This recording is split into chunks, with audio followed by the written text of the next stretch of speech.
time. It's gonna be dumb. Oh, another sippy. Blimpy! That's the itty sip bot. Little cutie. Help. Thank you for the sip. And the stretch. Care package, I see. Yeah, it's the blippy sippy. Yeah, we're gonna stay safe. I mean, we're gonna watch the skies. We're gonna see what happens, what comes after us, what drops. Ugh.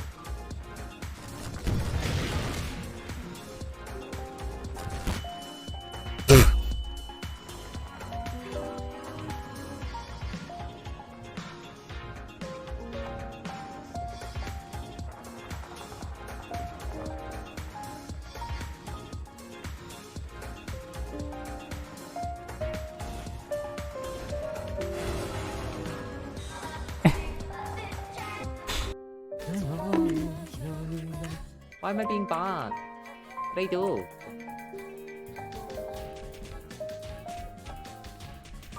What, you wanna be my dog? I'm down.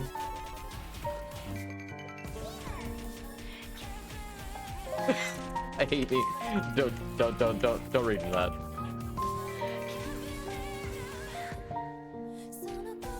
Kara, why are you putting more smug emotes? Strange attractor knows its sins. Oh yeah, you get fucking homing while you're in here too, so my laser can do the wibbly wobble, fuck your mother. Whenever. Here, watch. That's it. I'm not racist, I'm spacist.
I swear to God, if I'm still here.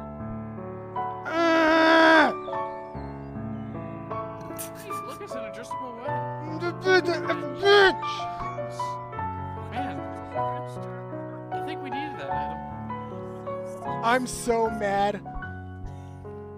Ooh, that brings my blood to a boil. Because every other item you use in this game, it immediately either... The name. It's Naboru. Hello, bitch. How you doing? Hold up. We're getting a picture of that. Hello, ma'am. You're pretty. I'll take another picture of you. Esmond, stop staring at their dudes. What? What? We see your sins. What? What do you want from me? Hot red lady. I can talk.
portaling. What do you mean? I am literally portaling. I am portaling with all of my might. I am putting my pussy into these portals. What do you mean?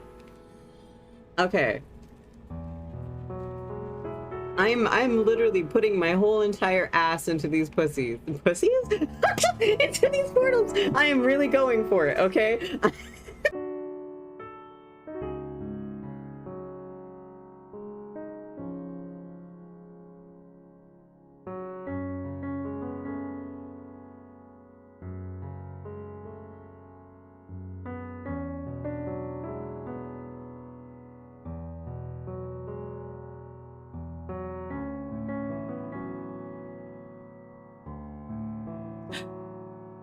Ryza.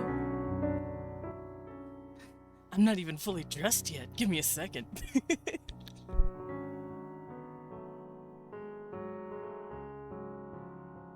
God damn.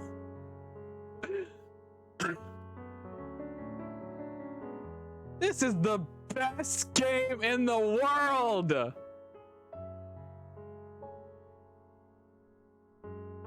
That shit got me. Did it get y'all? Oh my god. I'm clipping the fuck out of that later. That was good.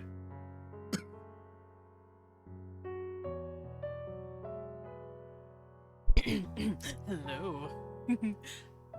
Good morning. And Ryza. Hi. How you doing? Alright, let me do a quick catch up on chat. Gil, you got first. Nice. And Ryza, 7 months. Holy shit. Congrats on the 7 months. Two more, and it'll be a Twitch baby, as they like to say, as the kids say. But welcome in, everybody. Come on in. I see Ryza was up to his antics with shouting out everybody. Good job. I'm very proud of you. Hey, you shouted me out twice. What the fuck? I'm the streamer. People know who I am. You don't gotta shout me out, you silly cutie pie. But welcome in, everybody. And someone, you are not new. But I'll do my intro anyway. For those of you who are new, welcome in. Hello, I am Desmond Dracula, a vampire bat butler, also known as a battler. I go by he, him pronouns, and I like to draw as well as worldbuild on Wednesdays. I also play a variety of games from RPGs to roguelikes, and today... It is Wednesday, my dudes. Oh wait, no, hold on. Let me do that again. Let me get real close and personal. Hold on. It is Wednesday, my dudes. It's Wednesday, so we know what's happening. We're world building. Now, last week I was working on syllables. Last week we were specifically working on symbols for the syllables because we're making a syllabary. Okay, Riz, I have a good BRB, and yes, let me adjust myself in my chair. I am currently wrapped up right now. It is wrapped bat summer because the room is actually cold for once, and it's very nice. Build me like one of your French worlds. Yes, I will. I will do my best. But yeah, last week we worked on a syllabary. We're gonna cover that real quick. Give a little synopsis so that everyone in the class can understand what's happening. But essentially, I went over a new type of writing system. Now, whenever we created the first conlang, whenever we made the underlings language, we just made an alphabet, which is no offense to the alphabet, but alphabets are boring. I'm sorry, I'll say it. Alphabets are boring. English, alphabet, boring. Latin, alphabet, boring. Most languages today, alphabet, boring. Which, Himiko! What are you doing here? Himiko, you're streaming. I see you peeking, but I also have you pulled up on another screen. You're streaming. What you doing here?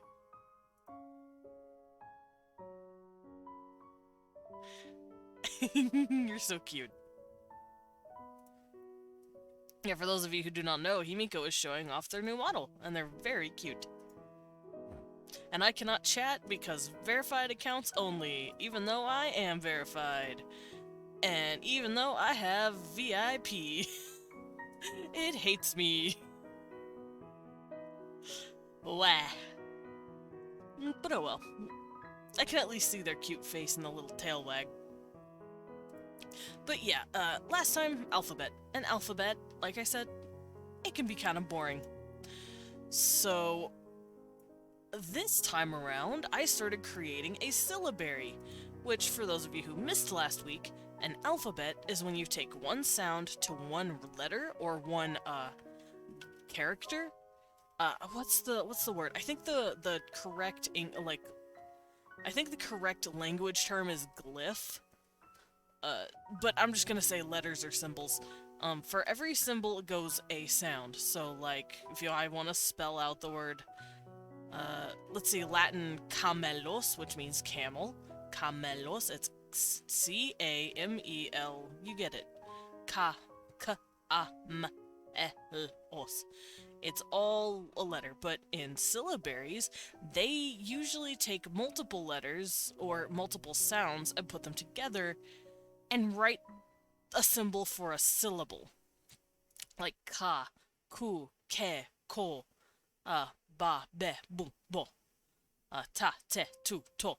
Those are sounds for them, and it's really interesting. Syllabary is my favorite flavor of Captain Crunch. Nice.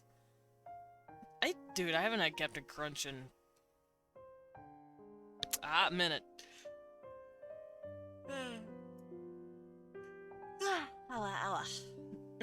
But yeah, we're going to be working on a syllabary. Now, like I said last week, we were working on the symbols themselves. This week, we're going to start making words with them. Because I've come up with a few cool words, and I want to explore how the syllables would mess with each other. For instance, in Japanese, typically they have the consonant-vowel system, you know, ka, ke, ku, ko. But they do have some consonants that only have one to them. So, like, here, let's go over here. This should help. Syllabary? I hardly know him. Alright, let's grab a new canvas just for a little bit, and I can write out what this all is. I'm also gonna get some water, because I'm thirsty. And you think I took an illegal sip? No I didn't. I gotta move my controller. It is in the way. We're not playing Switch games today. What you doing here? Alright.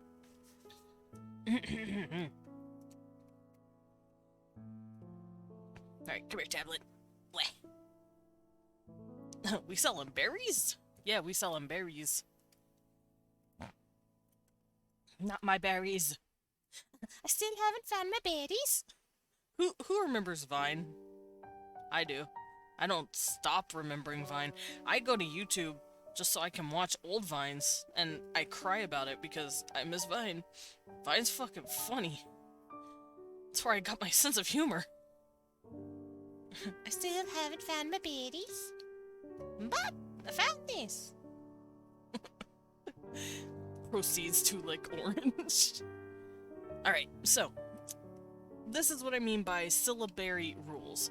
So, like I said, with alphabets, you know, you have symbols per sound. A, B, K, D, E, F, G, and so on and so forth.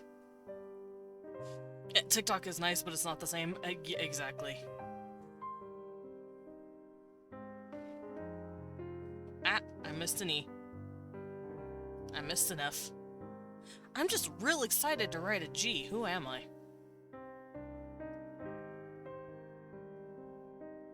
Alright, so, syllabary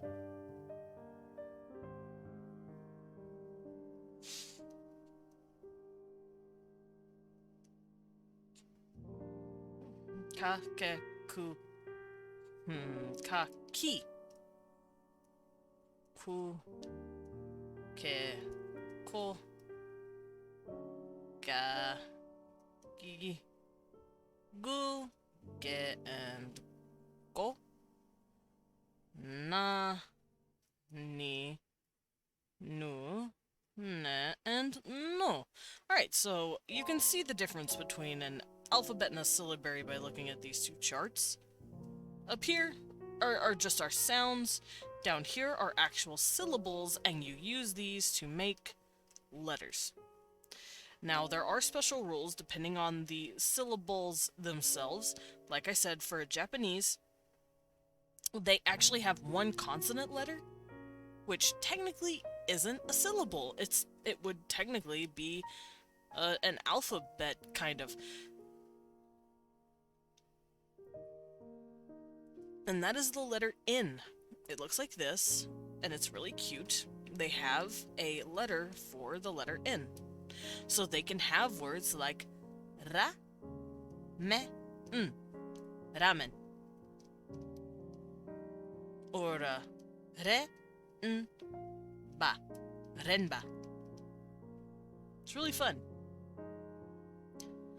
Conversely, since we are going to be doing more of a Mayan thing, I feel like I'm in a fun class with my favorite teacher. Oh.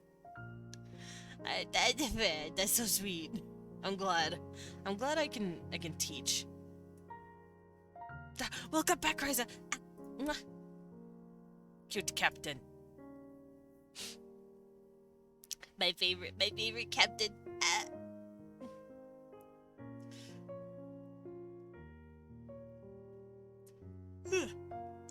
Alright. But yeah, in Mayan, we've already covered them a little bit, but I'll cover them again. Awuga. Mayan writes the exact same way the Japanese do, with syllables like ka, ki, ke, and ko. Fun fact, Mayan... can I pop into VC and say hello? Oh, do you want to? I'm not in a VC, but I can certainly hop in one for a minute to say hi. Cause, I miss you, man. Okay, I'm here.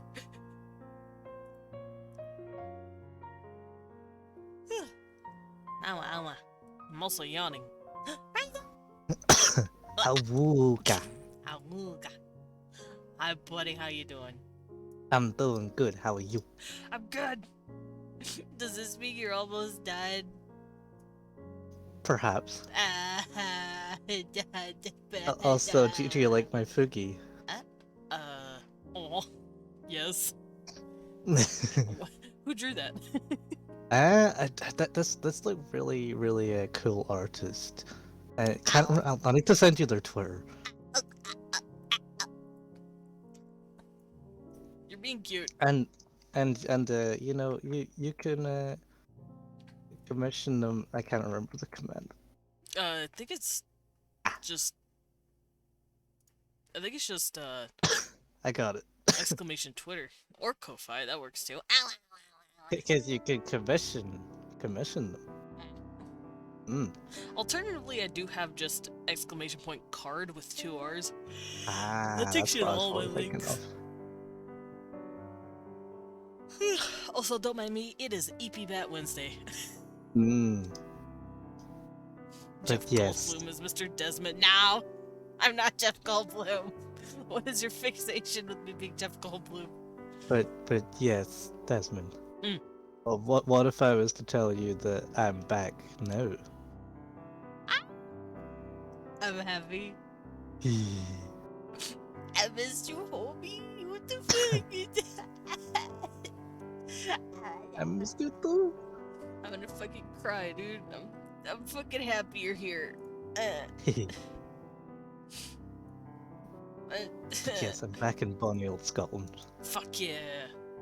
I'm glad you're back. I Yeah. missed you. You're I missed you dope too. as fuck. I legitimately cried the first time you showed up. I was like, what the Yeah, fuck are these I remember. tears? it had been a while. It'd been a long time since Hey. I'd like heard you actually talk. It had only been a month and a half. Ow, ow, ow, ow. Ow, ow, ow. Alright, if you want to stay in voice chat with me, go for it. If you want to just hang out, I will be just Yeah, chatting away about language though, so. yeah. It's been fair. I just wanted to pop in and say hello. Of course. Hello. Yeah. Mm-hmm. Ahoy. But yes, I'll leave you to your world building Wednesday. Of course. Yes. You'll be in chat Bye. making mischief. Yeah. Exactly. Alright, thank you for hopping in. And tomorrow and Anything. Friday, I'll be just hanging out in VC all day anyway. Cool. Mm-hmm. Okay, bye. Bye. I miss him already. We had to rise us back. I'm fucking hyped, dude. I'm excited. You're a dummy. You just took a shower and until I put on body wash. I didn't realize my shirt was on. Cosma. Buddy, are you okay? Wait, you showered with your shirt on? I'm back, baby. Oh, Cecil. Cecil's doing a celebratory knock shit off the desk. For Ryza, I guess. But yeah, Ryza's back. Ryza's back and I'm excited. That's fucking awesome. Wah. Alright, what are we doing? Right, syllables. I'm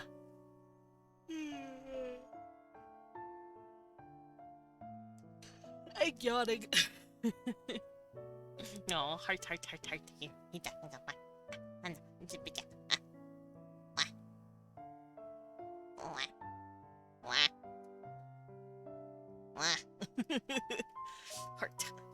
Anyway.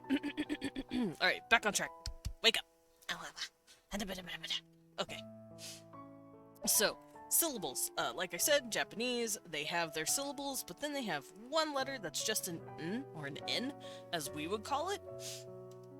Mayan, and conversely, Aztec as well, because they are both in that, like, language family. They're both from the same area.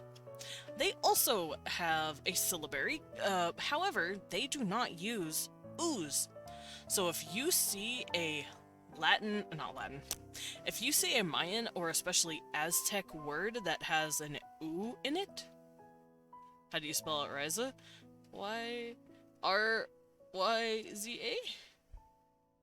Pretty sure that's, unless you're talking about like in terms of syllabary. In that case, it would be Ra-I-za. Raiza, because of the pronunciation. Gibby, what are you doing? Cecil is trying his little baby best to get into a big trouble. You're trying to get into a big trouble. Cute boy. Anyway. But yeah, Mayan also, as well as Aztec, does this cute little thing where even though it's a syllabary, they have words like Balam and Shuchich. Chitl. Shuchich. That's hard to say. Or Asholotl. Asholotl. And Nawat. Nawal. Nawat. They have a lot of really interesting and sounding words. And they always have, it always seems like they have something at the end of their words. This reminds me of the Bionicle language. Oh, wait, what's the Bionicle language? Now I'm curious. Oh, and one more word. Let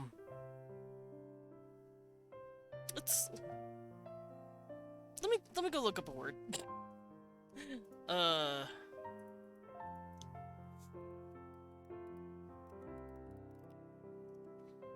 It's been a hot minute since I've, Hey! Bad baby! Cecil decided to get crazy and try and claw the leather.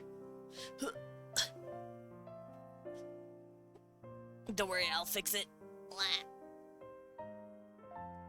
Ugh, there we go. No more leather. No more leather for Kitty. Just a bunch of symbols. Oh. Oh, Riza, of course. Have a lovely lurk. But yes, the way also I'm writing these the way they're sounded out, not the way the Spaniards wrote it, because fun little fact, Aztec is spelled stupid because the Spanish spelled it stupid. They were playing a really dumb game of basically, a linguistic telephone, where they would hear the natives speak, and they would hear and see, let's say the word, like I said, xochitl, right over here, which means flower. And technically, the sounds would be xochitl,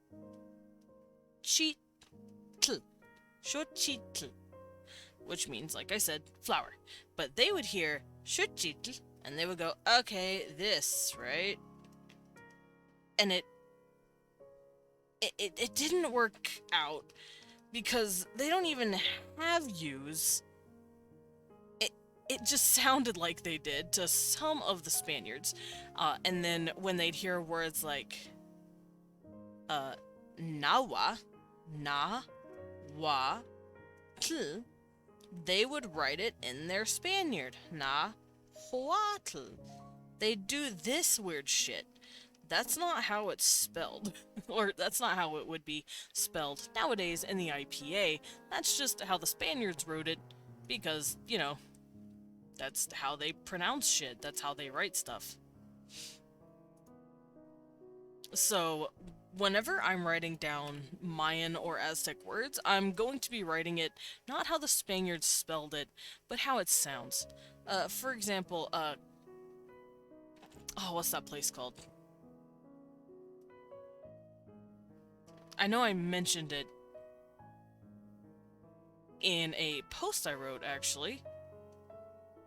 But my brain is like, my brain cannot recall the name of the town.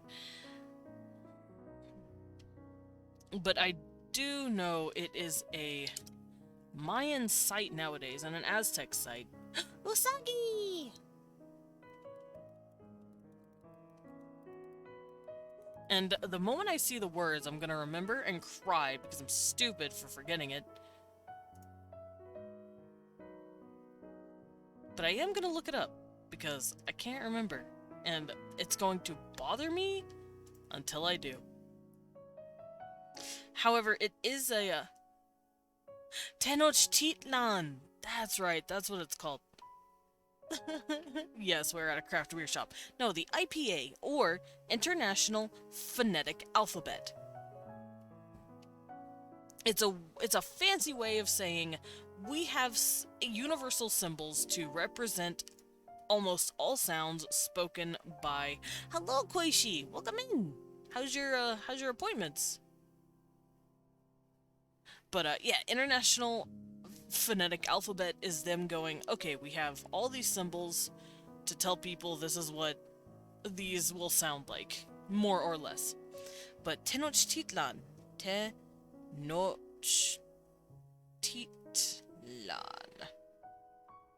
There we go. Tenochtitlan. That's a word. So how the fuck are they able to do all these weird and kooky words if they have nothing but these to work with?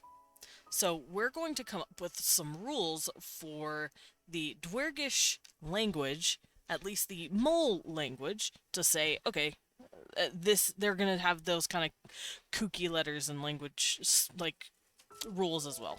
I'm almost gonna get a little sippy. Don't tell anybody. IPA. I'm probably alive. Jeez, are you okay, someone? Ow, ow, ow. Alright, let me pull up our little letters we were working on.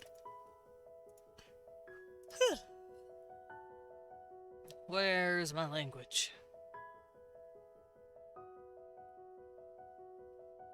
Not quite. Not it. Oh no. Oh, okay, it's right here, I think. Yes, okay. So these are the, this is the symbols that I was coming up with. I haven't come up with any more other than these, but that's okay. Aw, thank you for the sippy time, Koishi. Dentist appointment has been completed, and I have no cavities. Nice! Mom just had lunch, and I got a couple hours before my hair appointment. Of course, of course. I'm glad to hear that everything is going smoothly. Alrighty, so I have everything pulled up, and we're also going to grab up the sheet itself for my language, and we're going to start carving in here some rules, quote-unquote.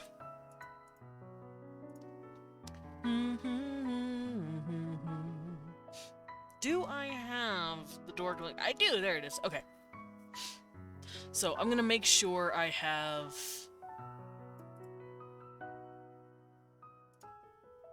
Oh no, I fucked something up. Oh no. Okay, I fixed it. But I'm gonna make sure I have everything here. So I have the M, N, ing, pa, ba, ta, da, ka, ga, good, good, sa, za, sha, ja, fa, va, ra, la, tsa, za, and cha. Okay. So yeah, we have everything written down. And now we're gonna work on the syllable structure. Burp day. It's burp day? Who's burping? It's your birthday! Ah! Happy birthday, Amy! It is birthday, my dudes.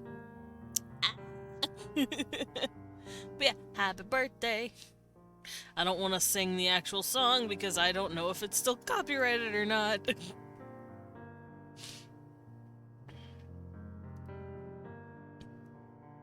Sounds like you're in The Sims. Yeah.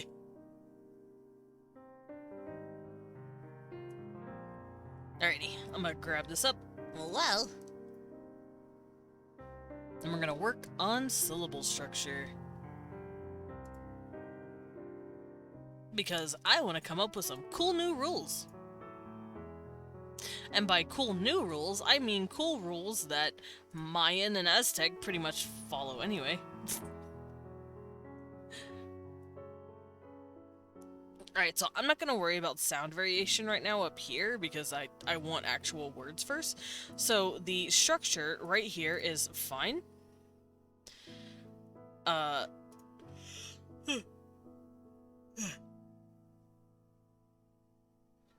Although I might go CVC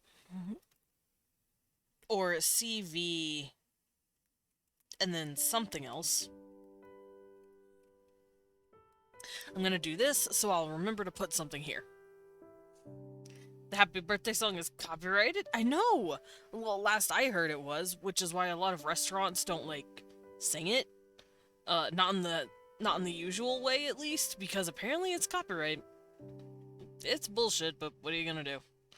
I don't know if it's still copyright, but it's, you know, I'm not gonna fuck around and find out, I'm just saying. I know I'm mortal enough not to fuck around with the birthday song.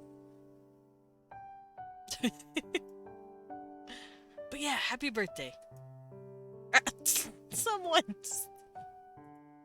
God damn it. Alrighty. So, a nucleus is obvious. It's going to be our 5 vowels, which is e, I, O, and U. We've already seen those. They're up there. Those are our 5 vowels. Now our onset is going to be the E, I, O, and turquoise. Oh, hiccup. That was gross. They can't type me from typing the song out, true. I could speak it. That'd be awkward. awkward as fuck.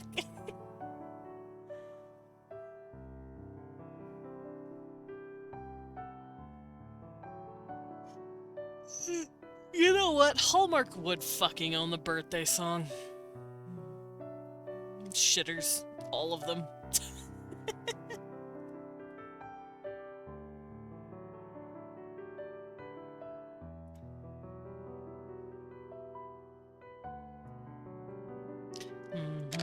There we go.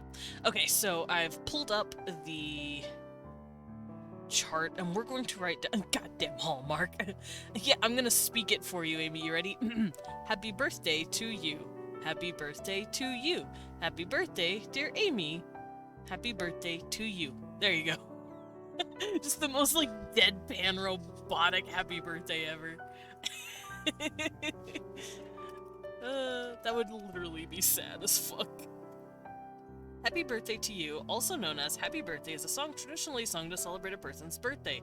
According to 1998 Guinness World Records, it is the most recognized song in the English language, followed by For He Is a Jolly Good Fellow. I forgot about For He Is a Jolly Good Fellow. I ain't gonna lie, Chief. Alright, so we're gonna write down all of the consonants aside from a couple. So the onset, as you guys know from the first time I made our little language, the onset is the beginning of a syllable. Specifically, it can usually be the beginning of a word. If you want to have in between syllable letters, that's fine. But for here, our onset is going to be everything but nga, which is the ng sound, nga, and where it's a glottal stop. We're not going to have those as... Just checked, it's free use, public domain again. Yeah, for a while they literally copyrighted it. It was bullshit. But I guess it's free domain again? Or public domain? Hell yeah. I'm here for it. I still like the restaurant version. Happy birthday, ba-da-ba-da-ba. Happy birthday, no no no no no. Like the lyrics themselves are different depending on where you go. Happy birthday, it's no time to play. Happy birthday, please enjoy your stay. I don't know. But yeah, I hope you have a good birthday. So yeah, we're skipping nga, and I'm probably gonna skip tsa and za because that's a little difficult to start a word with, like tsada. Well, okay, Japanese does it, but for my language, it's gonna sound stupid. They're gonna think it sounds stupid. So they're not gonna have it. Zada, and tsada. Zado. Nah, it's a little rough on the tongue. Hello, Serax. Welcome in. How you doing? So yeah, we're gonna have ma, na, pa, ba, ta, da, ka, ga, sa, za, sh, ja, fa, va, ra, and la, and cha. So those are the ones we're gonna be doing. Not as good as you wanted? Oh no! I hope everything's okay. Amy, you can't stop my pride hearts, and I'm not trying to. I just wanted my regular bat hearts back. What about some za? When they want pizza? Dar. Pizza. Actually, the tsa and pizza is actually exactly the sound that we're going for. Tsa, tsa. And the voiced version, za, za. But it's a little difficult to pronounce in the front of a word, so we're not going to have that added. But we are going to remember them to put in the middle of words. So let's say I want to have a 2-syllable word. I can't start with za, but I can have that after the first one. So let's say I say ladza or madza. It works just fine. However, that's a little difficult to put down. I guess I could put it down. Let's get rid of this. And we're going to put them down so I can remember them. There is... pizza. Yes, pizza. We're having pizza. Alright, so nga.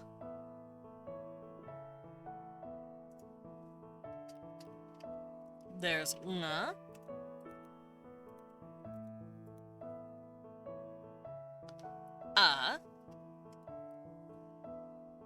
Let's order some za, bruh.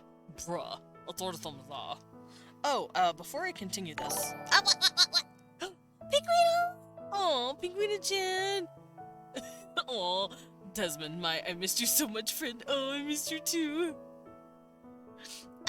Thank you for the fucking 6 months, Jesus. Grass. Oh, and with Prime. That's cute. Subscribe to Desmond Dracula with Twitch Sorry, I had to go Dan for a second. Who's this pizza guy? He sounds fun at parties. Pizza's great at parties. Alright, I forgot to do this. I can come over here. Oh, no. I fucked that. Okay, there we go. I forgot to do this.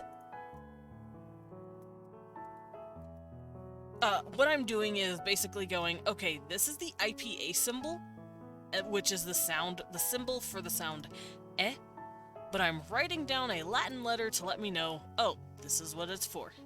So, ma, na, nga,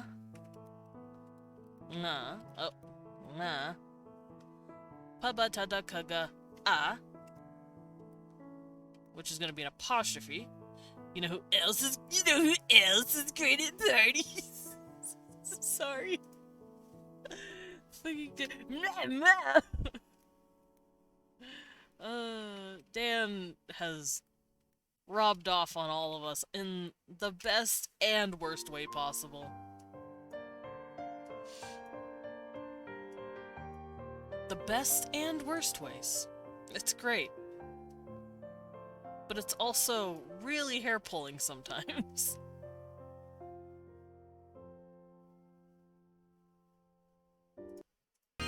Whoa, that was loud.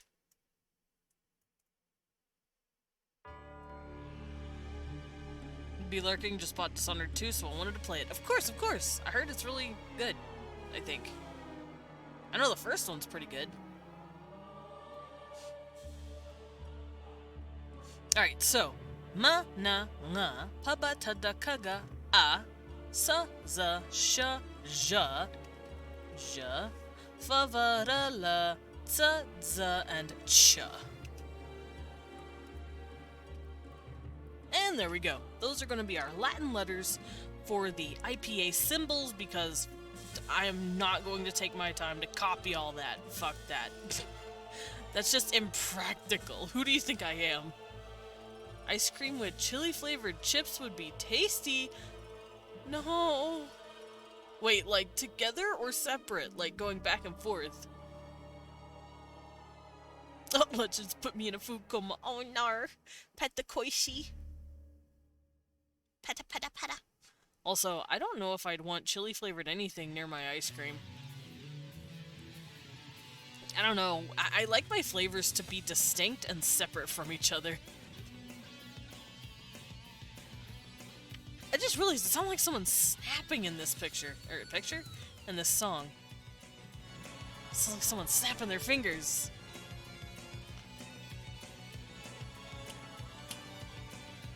Anyway. Lovely Castlevania music aside. You just don't understand it? I don't want to. I'm a simple man. I like my flavors to stay separate. At least when they're that different. Because, I don't mind, like, having, like, oh, strawberry and, like, blueberry or pomegranate, like, all blended together and in a drink or something. But if... I don't know, if it's, like, a distinct flavor type, like sweet versus spicy versus bitter versus salty, I cannot mix them together. It will fuck with me. That's why I do not understand caramel popcorn and, like, just stuff like that in general. I'm just like, no, popcorn's supposed to be salty and buttery, not caramel covered. I don't like it. Can't do it. Chili flavored ice cream. See, when I hear chili, I'm thinking like Hormel's chili, not like the chile pepper. Bleh, no, I can't do it. If I want gentle and sweet cold vanilla flavor, that's all I want. I don't want hot with it. I'm eating flavor for one thing. I ain't there for multiple. Oh, I only one at a time for me, thank you. which is how monogamy works. Anyway, we're going back to my sheet here. So now that we have all of this written down, caramel corn? Bleh, bleh, nope. Bleh. Not a fan. Alright, so the coda is where things get spicy. Down here we're gonna put ng, and then ts and z.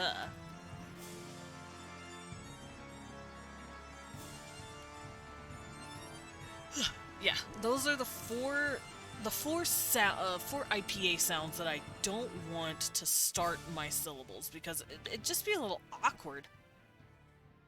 I will go get my tea. Of course, go get your tea. Would you like me to pour you the tea? I will. I am a butler. That is what we do. Unfollows. Dar!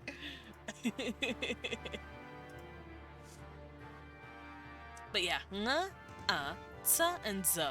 I'm gonna leave down here because I'm gonna remember, hey, I haven't put these at the front, but I don't want to forget that they exist, because I will. Because I am the dumbest. Alright. Now, coda. This is the end of a syllable, and most of the time, the end of a word. So, how we're going to do this, I'm going to mess around with some sounds, and we're going to figure out what's best.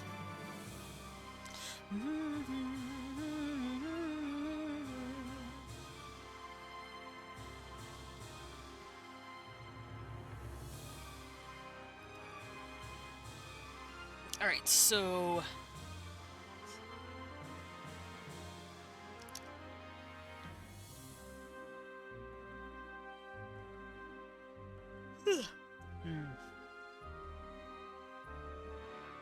Alright, so just like Japanese, as well as Sumerian, I want the and probably to be symbols that can be squished inside. I'll pay you a commission in chocolate and caramel popcorn. Nar! I will not take that commission. Hey guys, I'm closing commissions for no reason. Why can't you redeem Sippy? I don't know.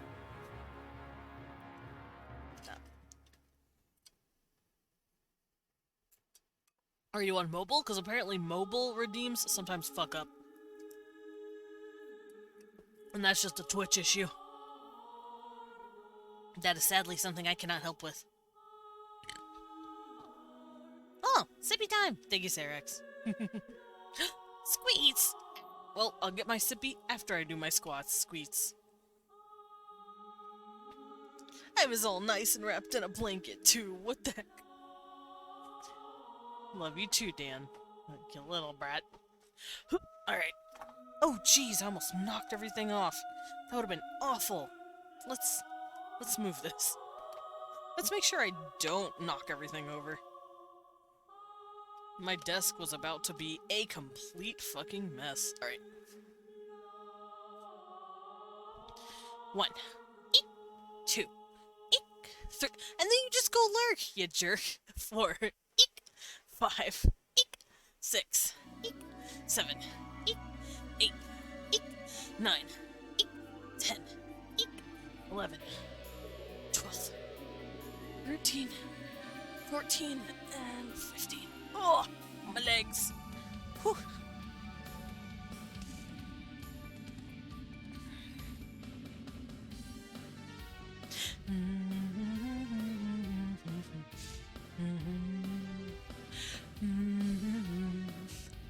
Alright, I gotta get wrapped back up. Oh, wow. There we go. Yeah, Dan's being a little brat.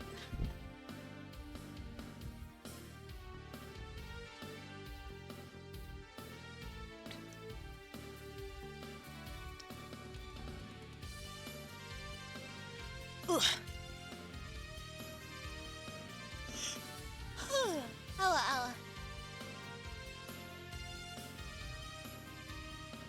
Alright, I will get that sippy.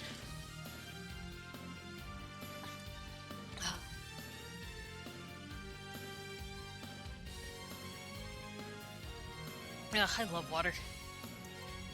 Unironically, I love water. I know a lot of people are like, ew, no water, because it's like, doesn't have flavor, but I don't give a shit. It's tasty!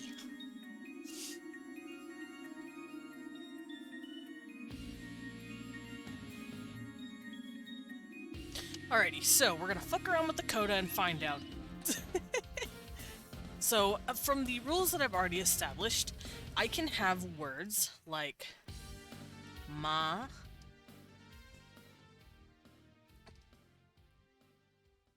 and words like kadza,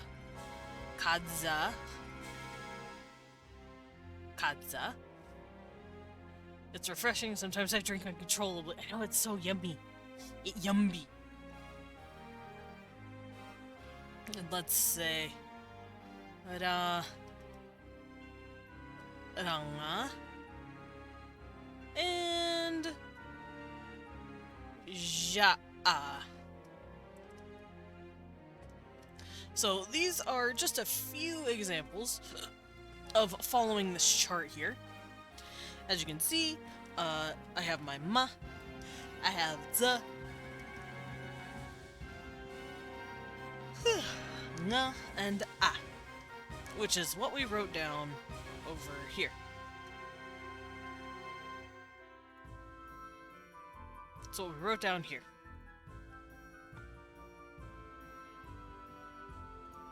So, how do I find my coda?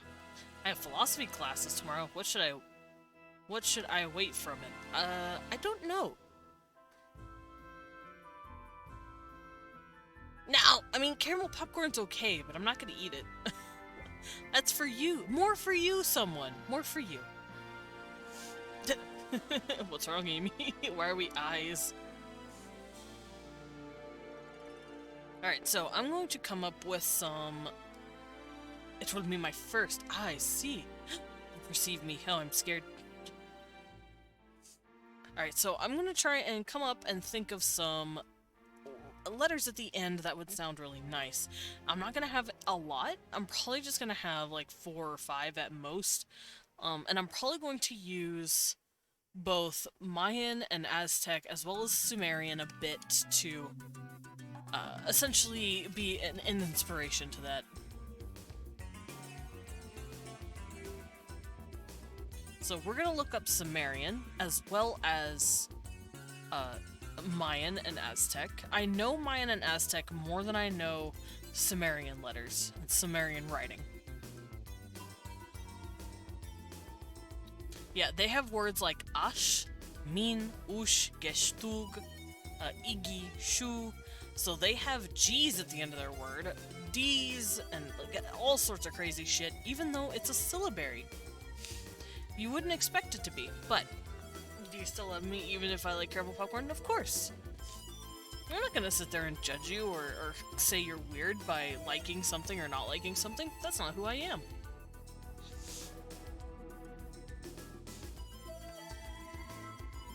I will never judge someone for their taste in food. Unless it's something really off the wall or bad for them. Then I'll judge them a little bit, or for the most part want to get them help, but you get it.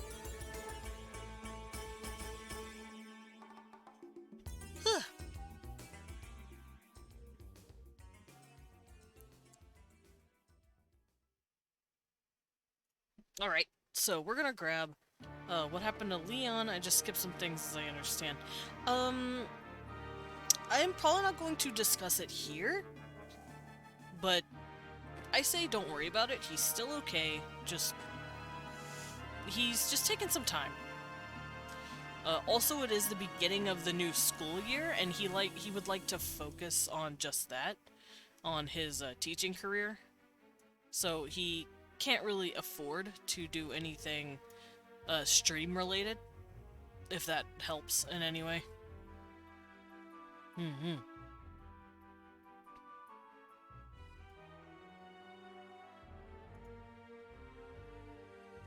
I don't know if that helps, but yeah.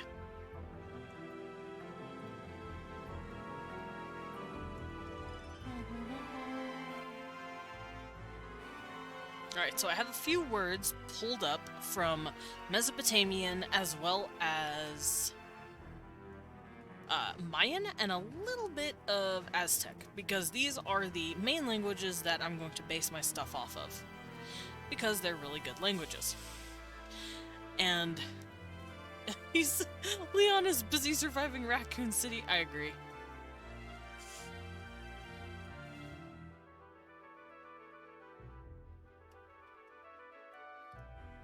So I'm gonna do this so I can separate these guys out. And I'm going to use them to come up with some,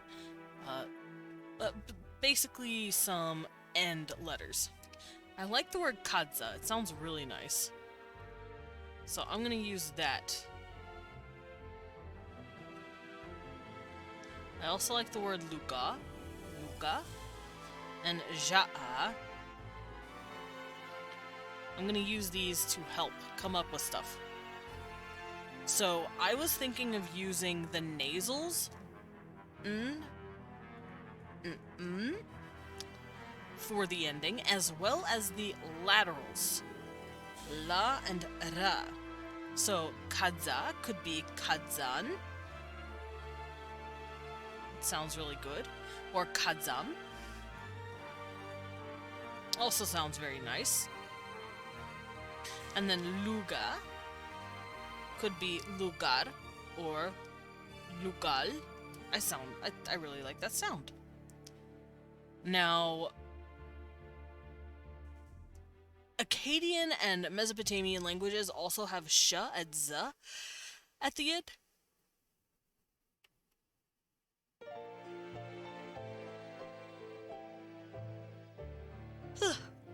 Kadzam is better, I think. Yeah. I think they both sound nice, and who says they can't both exist? But yeah, this language also has sh and sa at the end, but I don't know if I want to use that.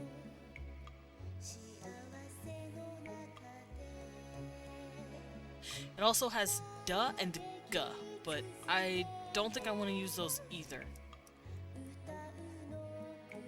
Con! Hello, homie. How you doing?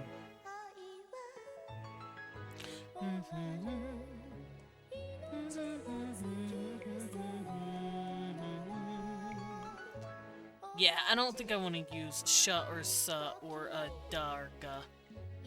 I like ma, na, ra, and la. Mary! Hello, baby. How you doing? Did you get some sleep? Oh, we got some sleep?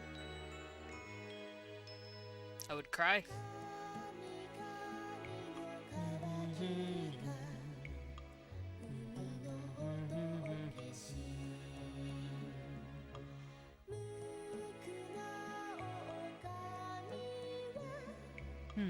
Okay. I don't see any other... Oh, and they have ba. I forgot. They have ba, da, and ga. Interesting. Did stuff... Having some thoughts might do a thing in a bit. Ah? Everything okay? Oh, you're eating lunch. Nice, Con. How is it? Num num. Also, it's not as hot as usual, but everyone please be careful and make sure you're drinking. Make sure you're drinking water. You're drinking your oiter. And having a cool day. Stay in the air.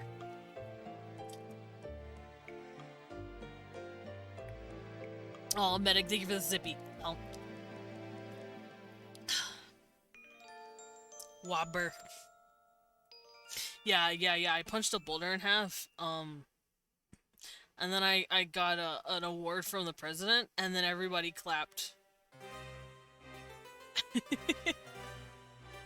Move in is complete!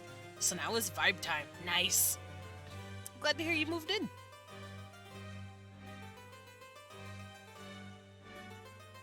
Alright, let's test this out. So, I see that this language has ba, da, and ga as well, which are the voiced, they're voiced, shit. What are they called? Hi, I'm a linguistics. Voiced stops. They're the voiced stops. That's right. And I don't know if I like it, but I'm at least gonna try it because it's in Sumerian. And it looks like it works pretty well, but I might remove a few. So Za'ad, Sa'ad, Za'ab, Za'ag.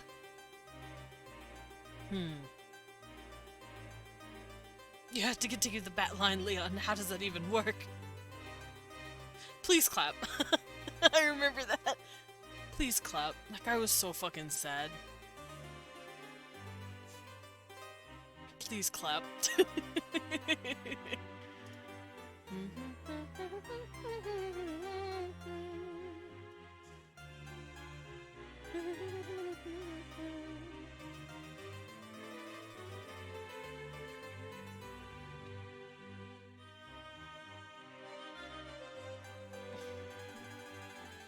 Oh, thank you. Thank you for the clap. Alright. Yeah, and it also has S and Sh. These are the stops. And these are the fricatives. Specifically, the voiceless fricatives. So these are the voiced stops. Voiced stops. And these are the voiceless fricatives.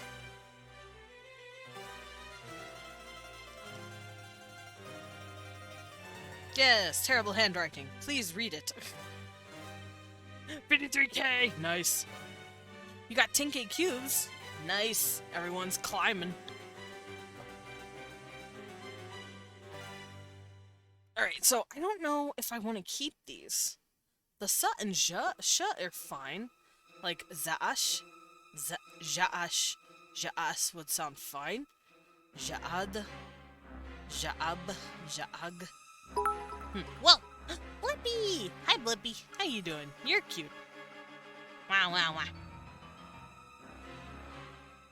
Clap what? Cheeks? If you insist. Wiggle, wiggle. You guys are dorks. So, I'm gonna test it out a little and see if it sounds nice. So, ja. Ja. Ad. And ja. Ag.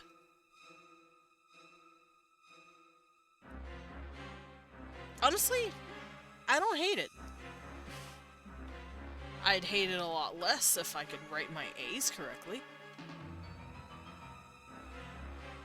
There we go. Yeah, I don't hate it. It looks fine.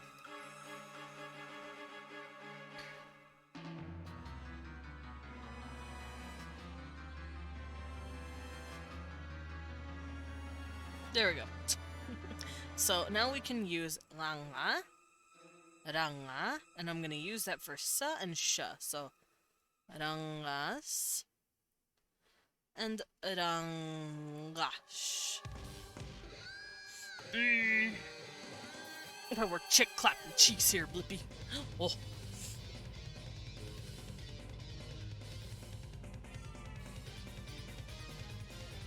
Yeah, I don't hate it. I think I'm gonna go with those rules. We're gonna keep nasals besides nga,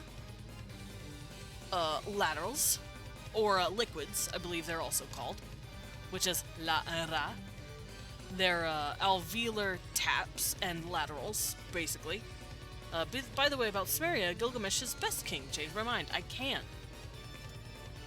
Gilgamesh is great. Oh god, that reminds me. I don't know if I'm gonna get in trouble for this, but I kind of want to share this song with you guys. I paused my music for a minute because I'm contemplating playing a song for you because it's relevant, but I don't know if it's allowed. Ooh, the contemplation. No. Okay, I'm not gonna do anything. I'm not gonna do it. I might get. Oh, I could post it on Discord. That is correct. Let's do that real quick. I cannot remember what it's called though. Let's see. It's by a band called They Might Be Giants. And they're singing about the Mesopotamians. Maybe if I play just a bit of it and you understand. Here, let me bring it down here.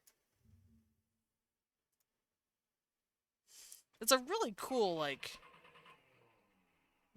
We've been driving around. It's a really cool little song. From one end of this town to the other and back. But no one's ever seen us. Driving our Econoline van. And no one's ever heard of our band. We're the Mesopotamians. Sargon, Hammurabi, Ashurbanipal, and Gilgamesh. There you go. That's for you. I really like that song. It's so silly. It's so cute. Oh no, I don't have a channel to drop it in specifically. Here, you guys can get it in Dank. It's in Dank memes. There you go.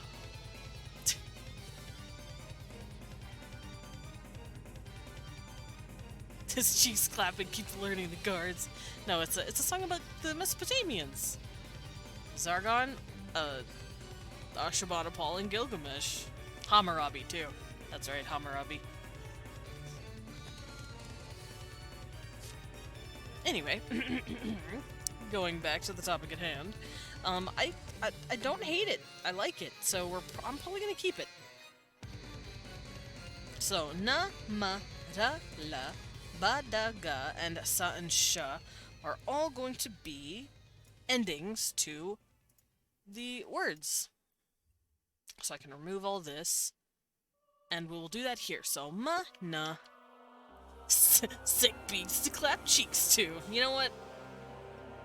Where's Enkidu? Enkidu is his Clay boyfriend. It's true. They were gay as fuck. Have you read the story? They're lovers. It's great. So ma na. Oh no. Ra la. Oh let's do this actually. Ba da ga. Ra sa. Sha, ra, and la. So those are going to be our coda. So I can have a word mal, had, jad, jag, vash, stuff like that. Those are all viable words. Does the language have diphthongs? Is it possible to have triphthongs? No. No. Actually, it could. But I don't know if I want it to. I did not. I watched Fate, and Gilgamesh is very missing him. Yeah, that's canon. You know, Alice's boyfriends, Dan's dads. You're right. Now, I don't know if I want diphthongs. Did Sumerian have diphthongs?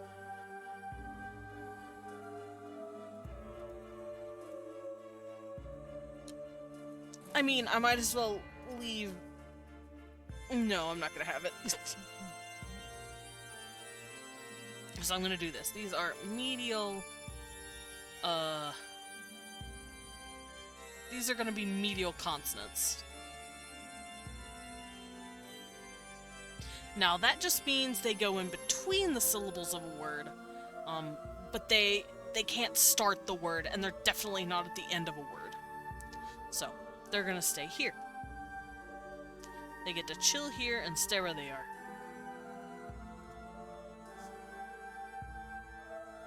Now, we don't have phonotactics in the way we did with the Trakovish.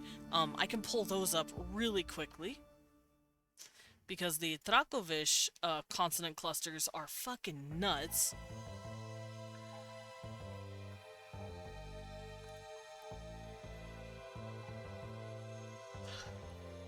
we go. Boop. Here's the Trakovish. And see how I did their consonant clusters? It's crazy.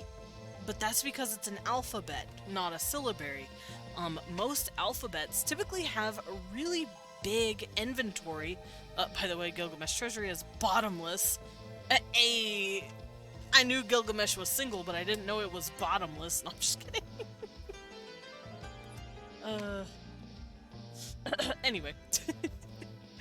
As you can see here, in my phonotactics, the onset consonant cluster, which for those of you who missed it, or don't know what that means, consonant clusters is just exactly what it sounds like.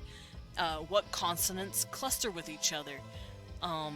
Which in Trakovish, I made it to where I made these rules.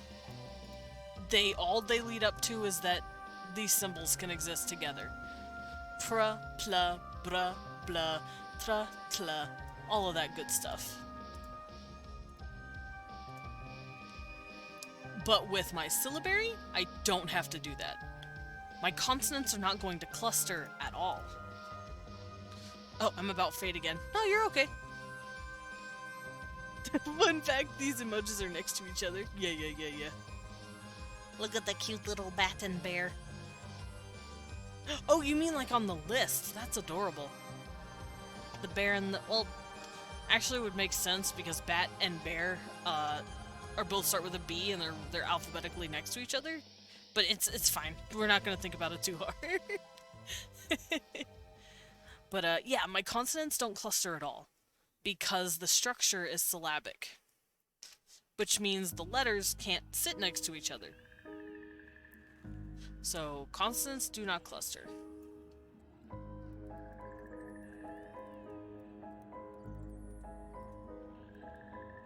Hello, Pyrian! So we're gonna write that down.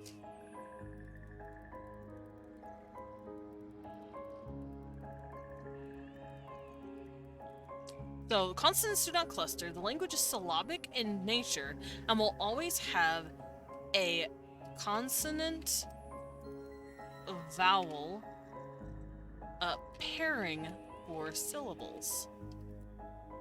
I totally did not just wake up. Definitely not. Sure. Sure, Pyrian. Stare. Are they different depending on where they are in the syllable? No, they're not. We're not gonna look at any of this either. So, I'm gonna come up here.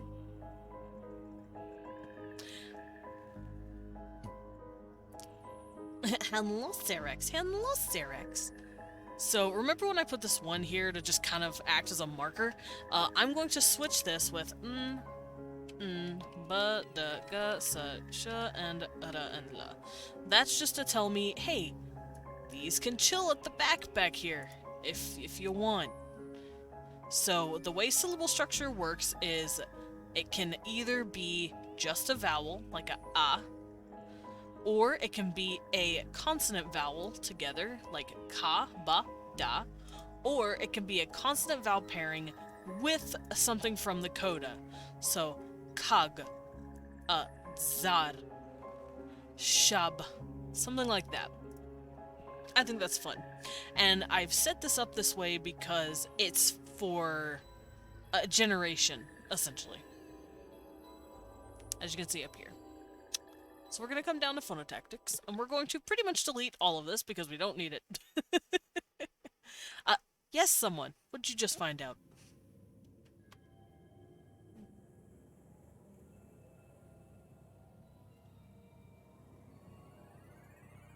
Popcorn pizza? Oh no.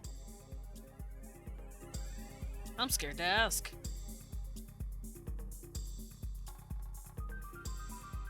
I'm probably not going to.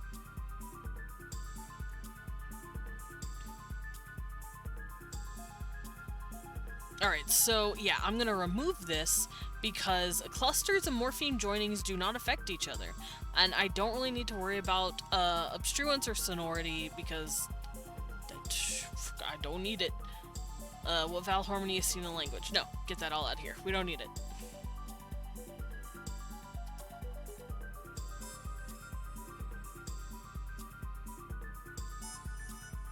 Oh no. Alrighty.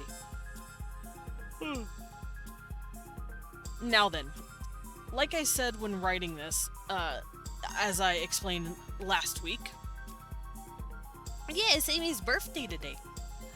But last week I explained, okay, so if Mayan has, as well as Aztec, if they have these letters like Balam, but it's a syllabary, how the hell are we gonna get that into an actual word? Because we can only write with ba, la, ma, mu, me. How do we get that M sound without having a vowel? They do something called, not underspelling, but it is a certain sort of overspelling. Balam is actually written with the letters. Oh, I got spooked. Balam is written with the letters ba, la, ma, and then they just opt to ignore that A in their syllable because there's an A here. And they go, okay, it's echo spelling. They know to not pronounce that A. Pronounce it. So they just say Balam. I'm going to do the exact same thing for this language. So in order to write a word, let's say lugal. Lugaal. Fuck it, that's gonna be our word. Lugaal. How do we spell that? Easy. We take the word, and we take the symbols specifically. Lu, L-U, lu, ga, a, la, lugaala. However, they know that typically L's go at the end of words, and over time their language just started cutting off that A. So they pronounce this lugaal. Lugaal. Same thing with the word let's say kadzal. Kadzam. Kadzam. That word would be ka za ma. Kadzam. Kadzama. But they would slowly start cutting off the A over time. Ah, what the hell? Dang it, Amy. I didn't realize Dan was still here.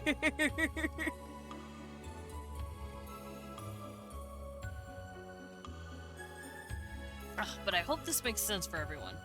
So going back to this, we can see here. Let's see if we can write one of these words down. So the word kadzam. Let's see if we can write kadzam. We almost can. Okay, so this is ka, which is a bug. Cute little bug boy.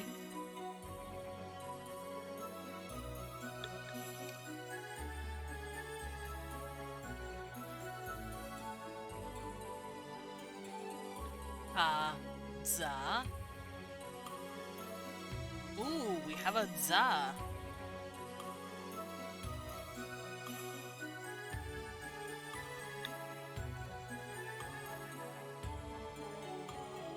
Let's copy that, boop it in. Ka, za, and then ma, which is up here.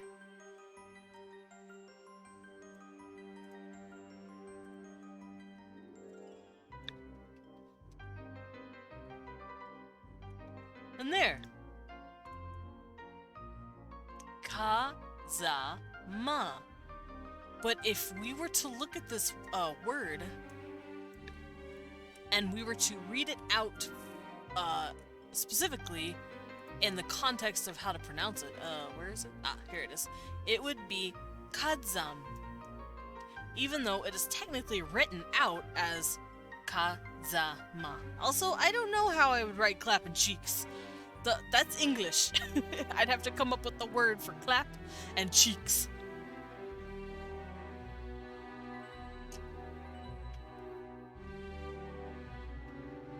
But you can understand now what I'm going for. Ka-za-ma. kazama turns to kazam. And that is how you write it.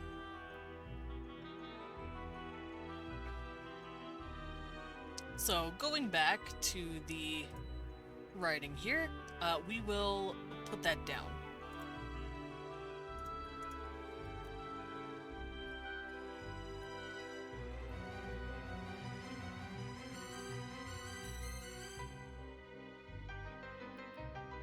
So let's see, while the writing system is a strict syllabary, which means it does not have kazama or just ka. Ka is a ka. Ka is a bug. Ka is usually what they call a beetle, a little underground beetle that they have to deal with. However, because this language is a rebus language, which means they listen to words and they take symbols that sound like that word, like I versus I, like I as in me, and then I as in an eyeball. That's how you do rebus. You take words that sound the same but have different meanings, and you use one symbol to basically describe the other one. Which is something we actually covered last week as well. Like, for instance, let me go find some rebus here.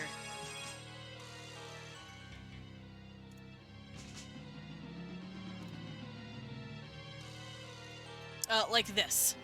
This is rebus. To be or not to be. It's a be, it's a not, it's an or. It's pictures, but we can read this out. This would basically be what English would be if it was going by rebus principle, or conversely, if we were reading it like we read Japanese, Chinese, Mayan, anything with syllables or a logographic nature. What the heck? I'm not that smart. Someone.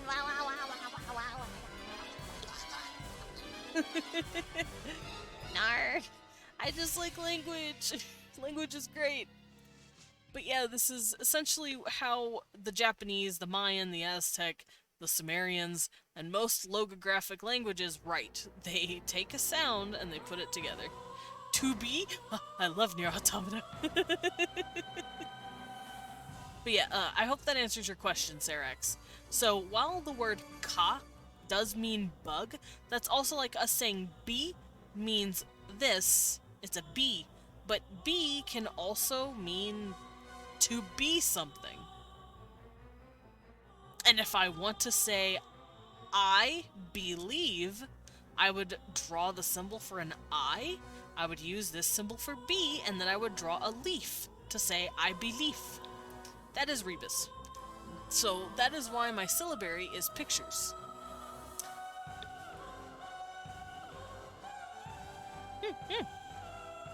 I hope that explains it as best as I can.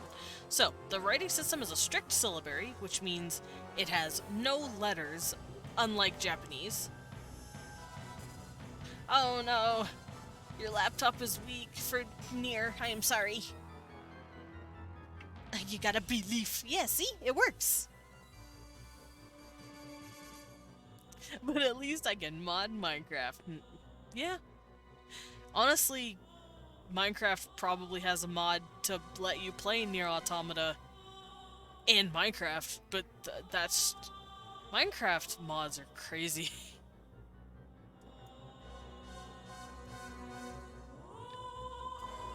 Alrighty, but yeah, while the writing system is a strict syllabary, syllables can end in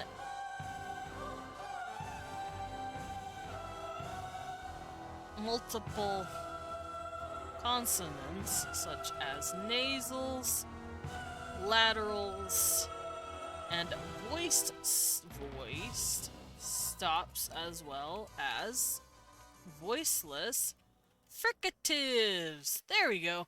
So that's everything written down. This is due to echo... Oh, crap. What was it called? Echo spelling and overspelling.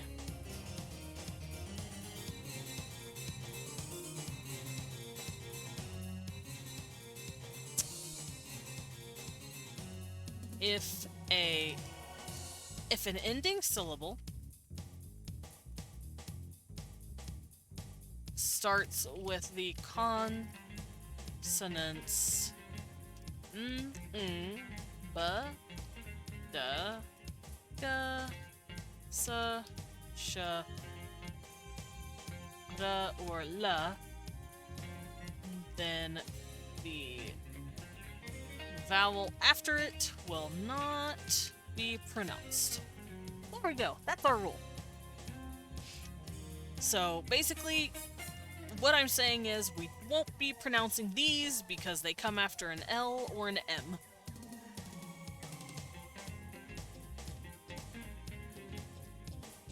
I think that explains it pretty well.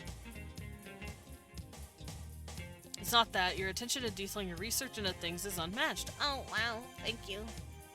I'm glad I can help, and honestly, I have so much useless fucking knowledge stuffed into my head. I'm glad it can come into some sort of use. Because I've done a lot of studies on a lot of dumb shit just because I like world building. So I study as much as I can on how the world pretty much as much as history can give me, at least. I like to study what the world's gone through, including language, clothing, ethnicities. Why do humans and all aspects of themselves evolve the way they do? I love exploring that, so, you know, I like to incorporate it into my world building. I know way too much about too many languages. Oh, it's not useless, Sarax.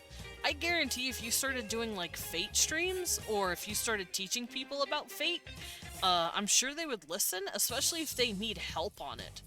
You just gotta find your audience, and you just gotta find, you know, people that wanna listen to it or need help with it. There's a niche for literally everything. I promise. Including my depression? No, I can't explain that. Well, I could. Typically depression is because our bodies cannot naturally create the chemicals that we need, so we need store-bought chemicals, which is perfectly fine.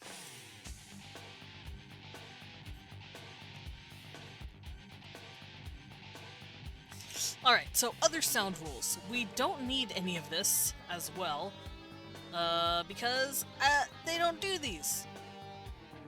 My language does not geminate, which, for those of you who do not know, geminate is when you basically hold the consonant longer than usual. Of course, Sarax. There'd probably be a lot of people who would want to watch you gush about Fate. Yeah, exactly. There would be many people who would love to watch someone be passionate.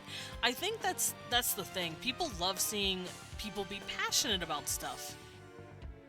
God knows I do. I love seeing people, like, gush about their favorite thing. It makes me very happy. It shows that they really love that thing. But yeah, we don't have gemination. And for those who do not know, gemination is when you have two consonants put together, and you hold the sound longer. Like, if you say the word spell, it sounds fine, but if you put miss in front of it because you misspelled something, you can hear that I'm pronouncing the S a bit more. See, spell, spell, or then misspell, misspell. I'm holding that S out just a bit longer. Some languages just straight up do this. Japanese does this. And fun fact, Tolkien's Quenya does this. J.R.R. Tolkien, he has a word meaning friend, and for those of you who have seen the movies, you know that friend means melon. However, it's not just melon, it's melon. And that's because there's two L's. They are holding that L long. Melon. However, my language does not have gemination of the consonants because We don't have consonant clustering at all. So I don't have to worry about that. Supersegmentals. Maybe. I might look into this. Because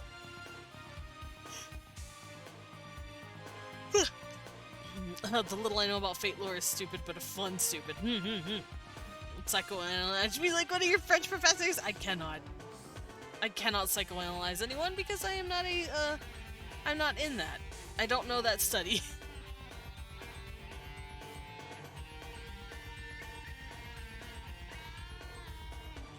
Let's see. I might have stress like this because, fun fact, all language has stress slash tones in their language. However, not all of them do the same thing. Like, for instance, in Japanese, I know there are 2 ways you can pronounce a word. I need to find them, they need to find me. Even if I was there, it can be rude or not even know me, so yeah. I mean, I get that.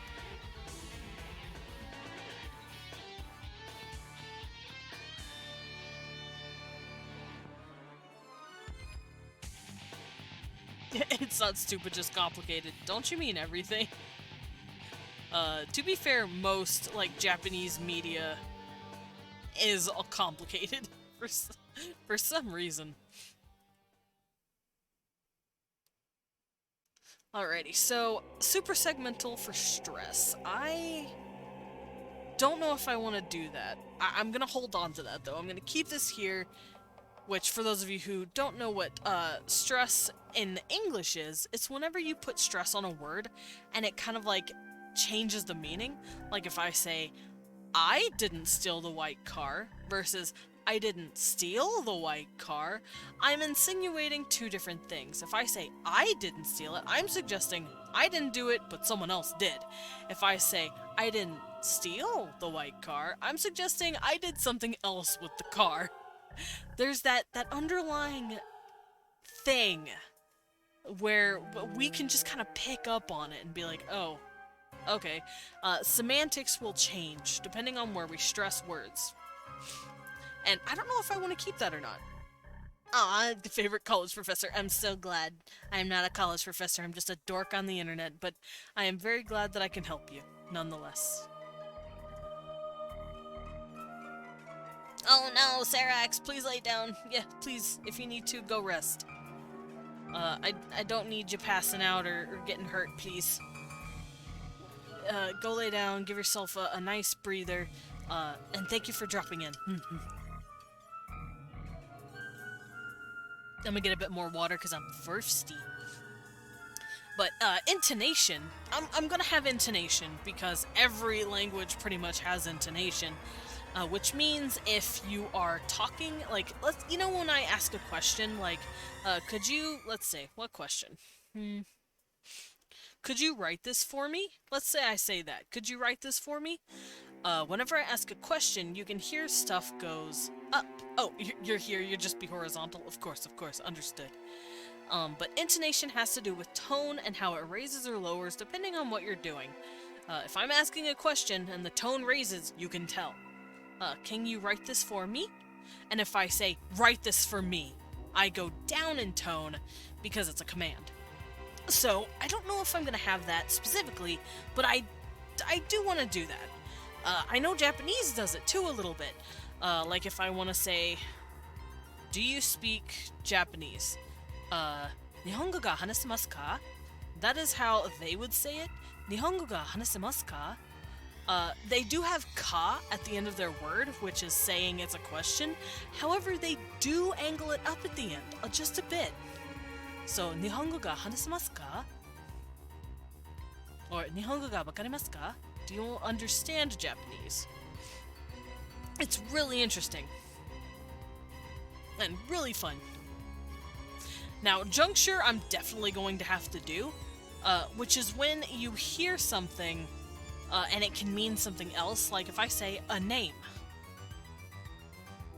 A name, like someone's name. But if I say an aim, like I'm aiming something, they can sound pretty much the same, if you're not careful. A name, an aim. Those are called junctures, and they're pretty fun. But that will definitely happen more than once, especially in a language that has echo vowel overspelling. Which, you know, that ah is being cut off, and that ma, the ah and the ma is getting cut off. So that means I'm gonna have a lot of ma's at the end, and a juncture could definitely happen. Now, does the language have morphemes? I wrote morphomes for some reason. Ignore that. Of course it's gonna have morphemes.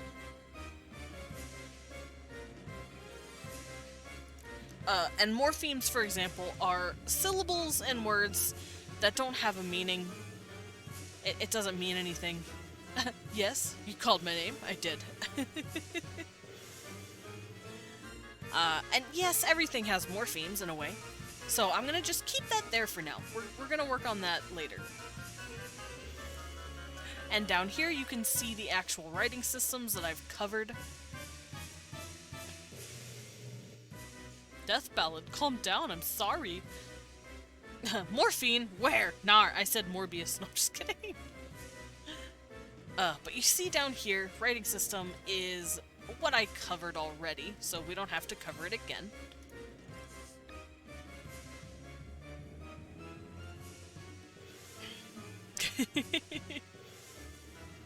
So I'll just leave this here for the time being, because I don't need to worry about it. But we're gonna start word building.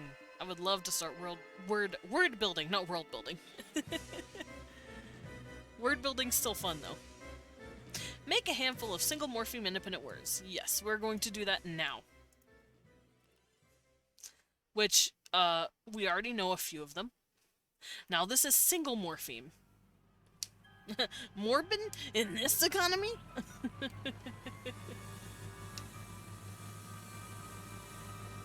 I'm gonna morb.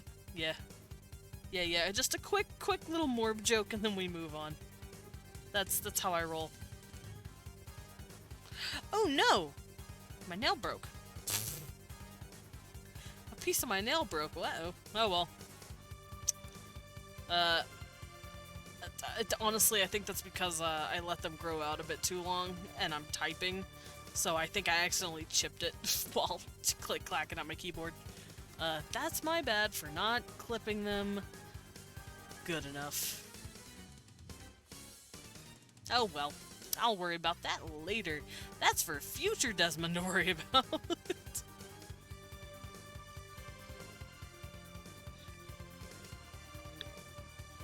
Alright, so we're gonna come up with a few little words here and there.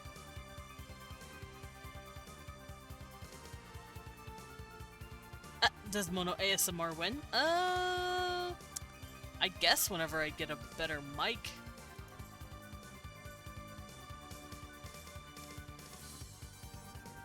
No. I wouldn't mind, I guess, but I'm definitely not the best at ASMR. I don't personally listen to ASMR, nor do I engage with it. I don't really personally care for ASMR, but that's just me. I don't care if other people do ASMR, but I typically don't. I have quote-unquote done quote-unquote ASMR before, but that's just because I was talking really low. Let's see. I was talking like this because I didn't want to wake up Leon. He was asleep. So I was just talking soft the whole time, and I joked and called it Desmond ASMR. But I don't think that would be ASMR. I wouldn't count that.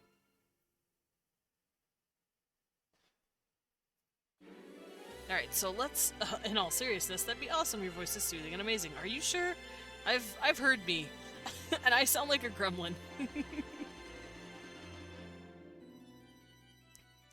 Alright, I want to make a few single morpheme words, so we're going to work with the words I've already made, because I feel like it. I liked lugal. I liked kadza.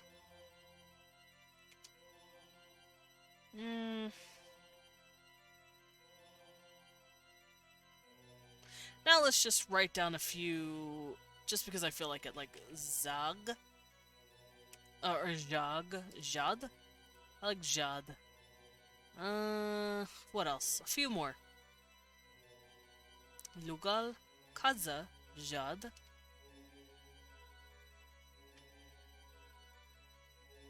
Mimi. Dungar. Dungar. Dungar is very lovely. Your voice is nice. Does not sound like a gremlin to me. Wow, it sounds like a gremlin to me. But thank you. You guys are very nice. No, a cute, talented, bad is soothing. Thank you. Awa, awa, awa. Awa.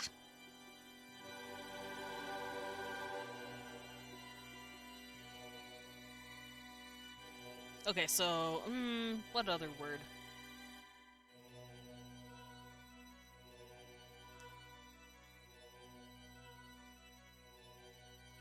Let's say...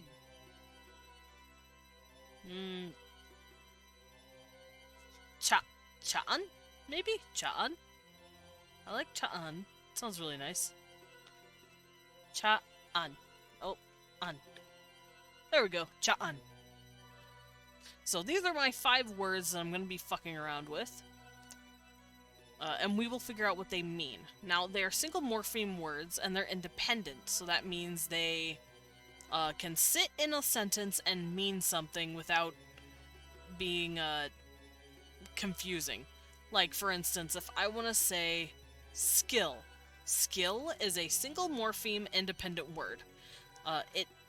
It's one thing, it's one morpheme, which means it's its base form.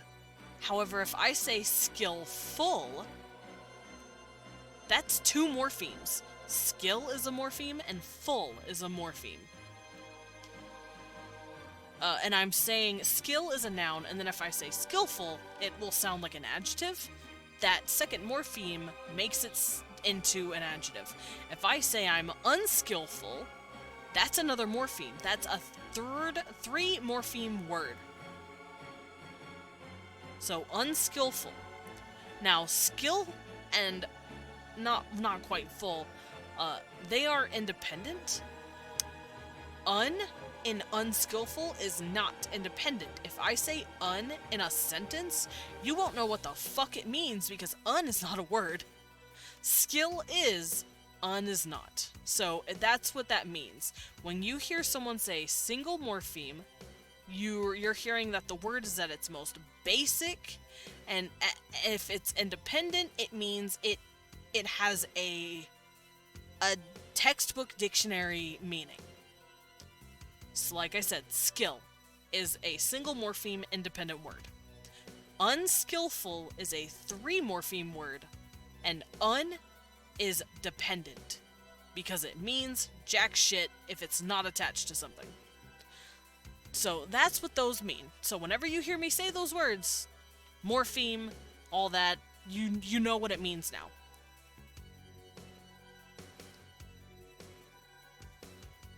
So lugal, kadza, jad, dungar, and cha'an are going to be our 5 single morpheme independent words. They're going to be our lovely little assistants in this thing. So, syntax, that is word order. That is like in English, for instance, I see a dog, or the girl sees a dog. Girl is the subject of the sentence. What is she doing? She is seeing something. That is the verb of the sentence. And what is she seeing? A dog. That is the object. So, English, girl sees dog.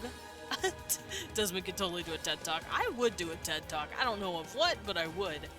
I'm not a professional by any means in any category whatsoever, but I am very learned when it comes to silly shit on the internet a man can get a hold of.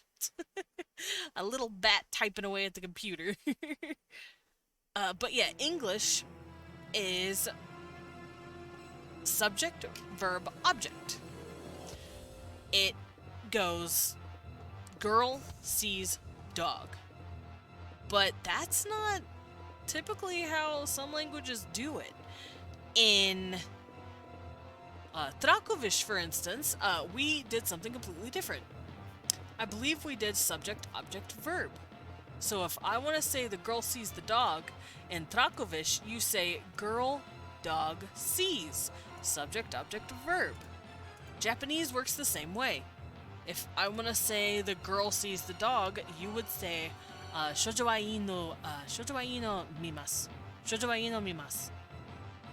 Which means the girl sees the dog. But shoujo is girl, inu is dog, and mimas, or miru, is sees. I'm probably getting that completely wrong, but there it is. Amy, what are those? Clapping Cheeks 101. You're right. So, I want to see... How am I going to do this?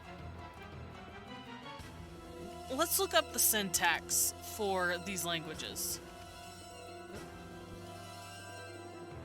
Now, the Mayan and Aztec syntax, I believe, is verb, subject, object.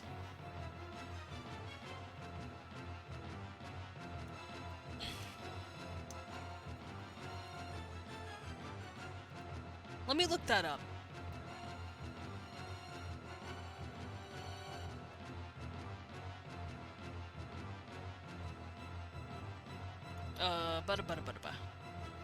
I know there is a Wikipedia article on this.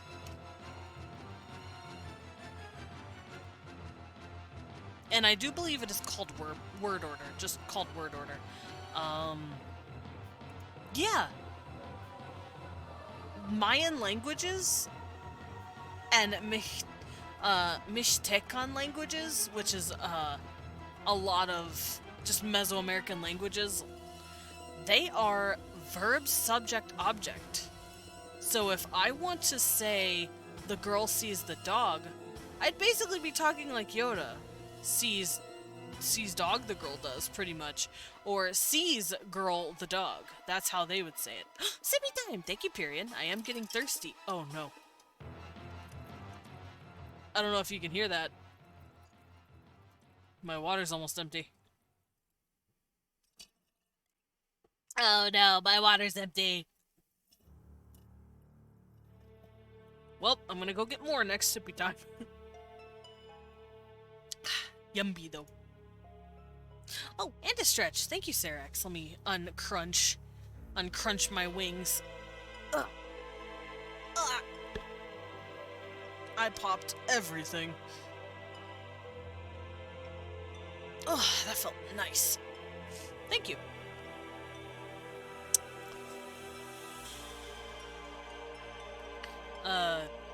I may take a nap before gym. Is that okay? Of course. Get a little nap.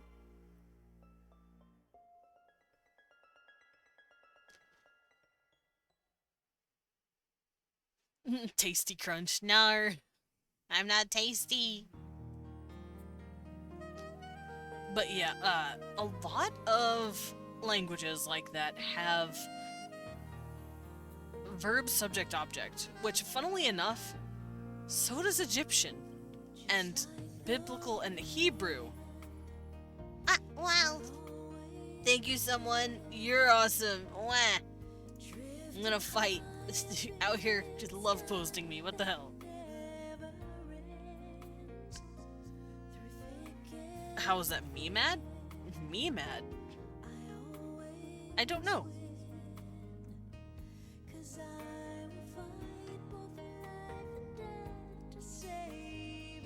Alright, so I'm gonna look up... We know what Mesoamerican languages do. Oh, Assyrian also goes verb first?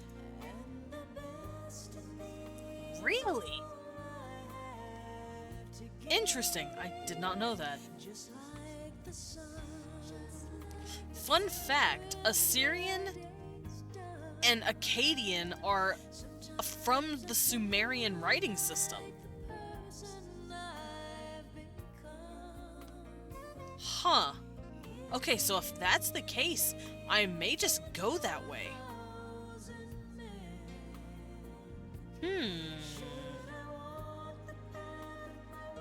Granted, it is more Semitic than it is Sumerian. It's not quite Mesopotamian as much as it is. My clapping cheeks in the IPA. Yeah. But yeah, Assyrian is more Semitic, like Hebrew and Phoenician, rather than, and Chaldean, rather than the Mesopotamian language. So that's probably why. However, its writing does stem from Sumerian, which is really interesting. Granted, it's very changed, but it's fine.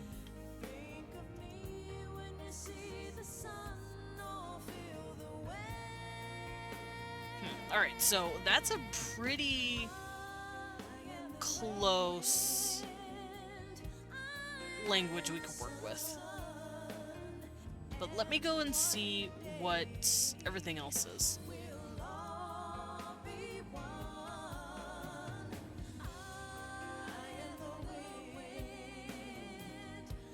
Alright, I'm gonna go try and find what Mesopotamian is. Mesopotamian, or Sumerian. I'm gonna see what Sumerian word order is.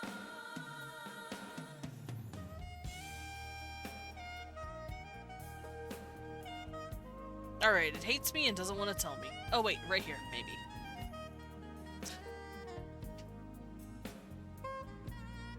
Actually, yeah, it doesn't want to tell me.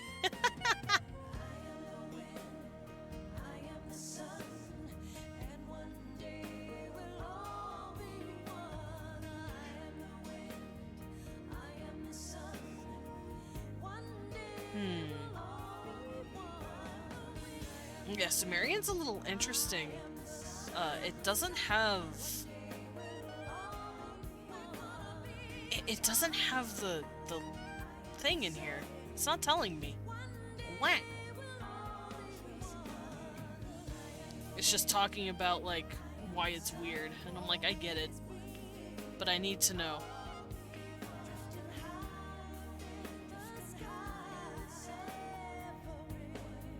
Because I don't want to use... I mean, using verb, subject, object is fine, but I don't want to. Meh. Wait, verb, object, subject. Interesting. I'm not doing that either. I don't like starting languages with verb. It's so awkward.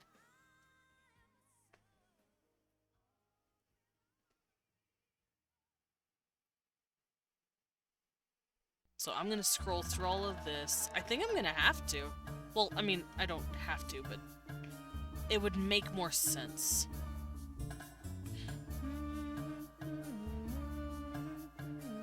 Yeah, I think I might do it. Chaldea? Pog. Yeah. Oh, I remember what you're talking about now. The whole, we love Nestle Crunch crack. Yeah, that was me a minute ago. Breaking everything. Because it felt awesome.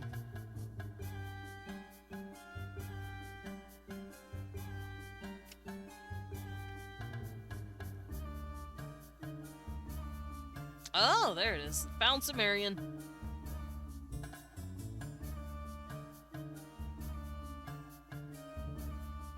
And yes, Sumerian is subject, object, verb.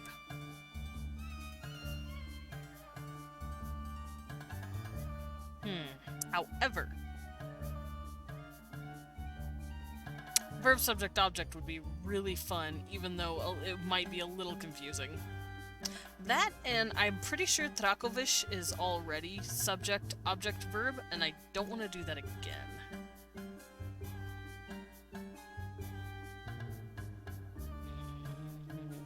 let me check that real quick. What did the Dracovish do in here?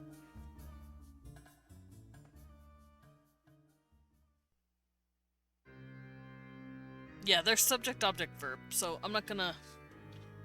I don't know if I want to worry about that.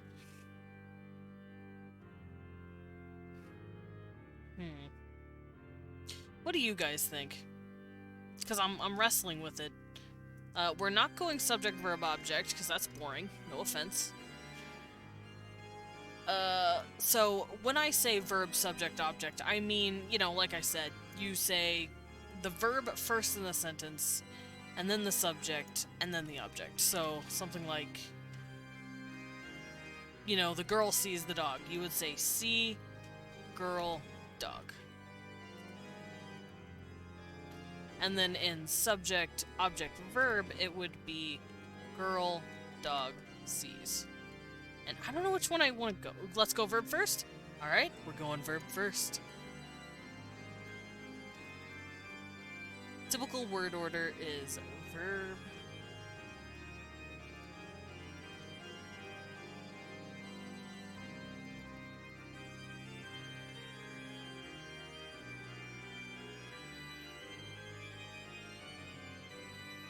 oh, not object, subject. Verb, subject, object. With modifiers coming after the subject or object. So that means if I want to say she sees, the girl sees a car. The girl, let's say she sees a rock. Because we're dwarves here now. That would mean it goes sees, girl, a rock. But if it's a modifier coming in, let's see, the girl sees a blue rock, which is a modifier. It tells you what the rock is. You would say, sees girl a rock blue. Modifier comes after. So instead of in English, where it's blue rock, in this language, it would be rock blue. There we go. Explained and expounded on. The organization in Fate is trying to save humanity is called Chaldea. Francis Drake called us cartographers. Oh, okay. Wait, Francis Drake as in Uncharted Drake? Uncharted Francis?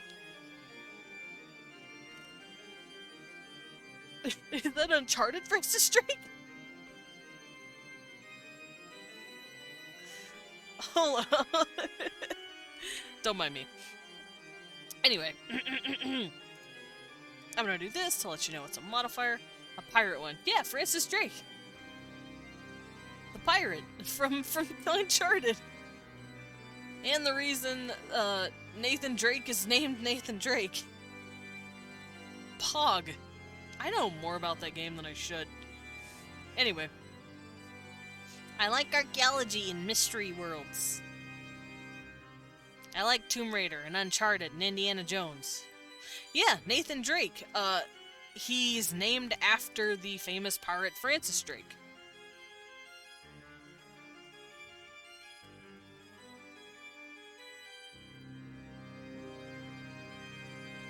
Because he's actually looking for Francis Drake. Who he named himself after or something like that.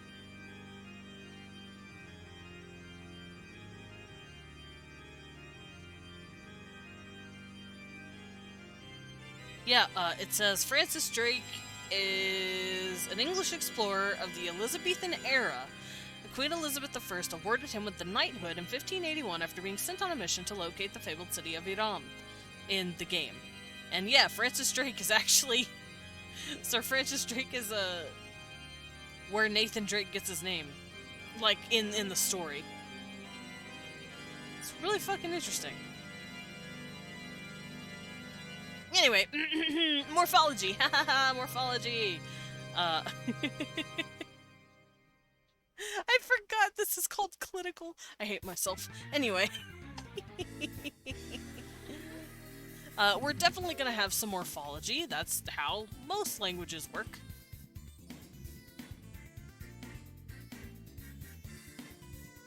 However, we're gonna work on that whenever we have a better understanding of our words, so I'm probably going to skip morphology for the time being. And start fucking around with some grammar, because grammar is fun. Ooh, hiccup. So let's go to grammar for the time being. Because I can't really work on morphology unless I know what I'm doing anyway.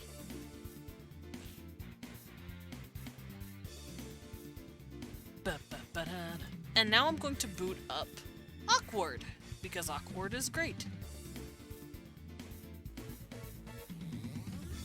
Where's my Awkward? Uh-oh, where is it? I may have to just Google it, because I can't find it.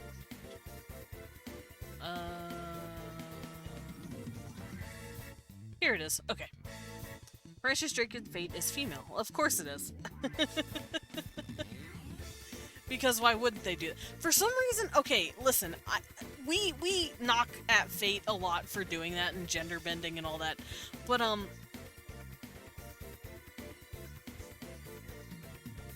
kitty. But there's actually a card game that does that too. It's called Force of Will, I think.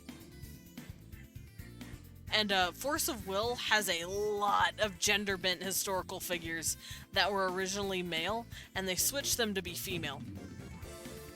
It's real awkward. But I know why they do it. It's horny boy bait. And that's the only reason they do it. They want to make cute, hot waifus of historical figures, but most historical figures are male. Like Arthur. And Francis Drake. It's just how it works. What else do they do? I know Force of Will changes a lot of people. It's normal Da Vinci is female too, but it's male in Mona Lisa's body. Yeah, it's not normal. It's just Japanese. Is the game called Force of Will? Yeah, the card game. Wonder what I'd be in Fate if I were a hero. I don't know.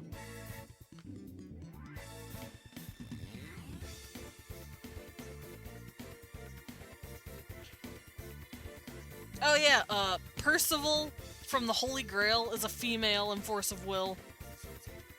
So is Alucard. Like, look at this. What is this? Why?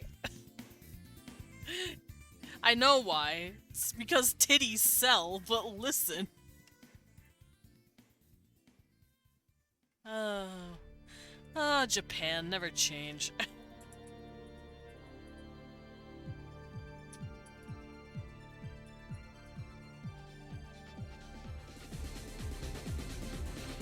I also think they have Merlin, and that's a female.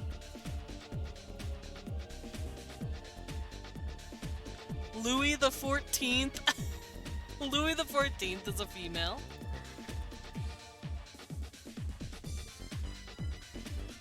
Yeah, just send me the list, babe. Alexander the Great.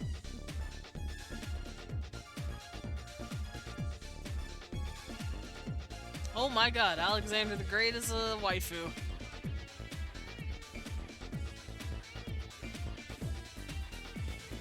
Da-da-da-da. Let me guess, Achilles. Ah, this is Achilles! Anyway, enough razzing on gender-bent waifus. Let's continue on, shall we?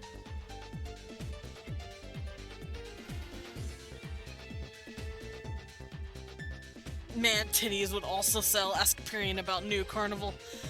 True. Me lurking Hyperion.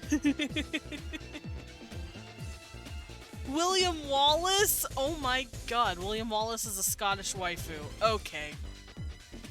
Yeah, someone needs to stop Force of Will. Give us more hot men! What is this? Why is Hanzo Hattori a female? A big titty ninja. Why? Why? That's all I'm gonna say is why. Anyway. Hi, Gibby. But yeah, I think it's because traditionally guys play Fate and guys play, Force of Will card game.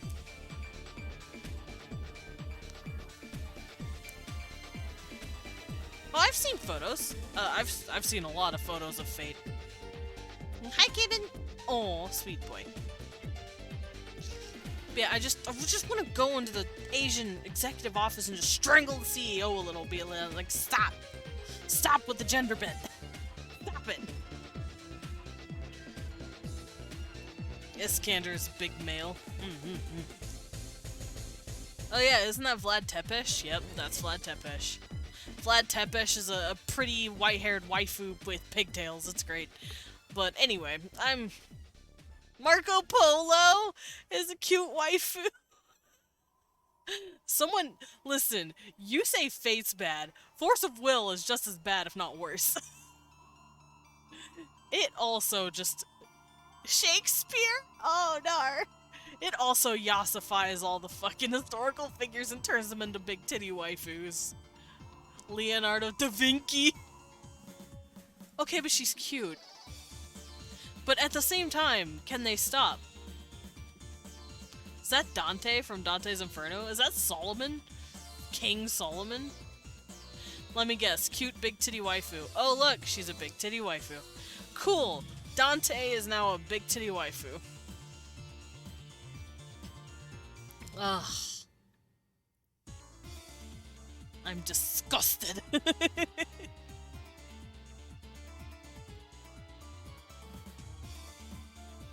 Alrighty, we're gonna come up with some words while I cry. And by doing that, I'm going to be copying my onset and putting it in my consonant here.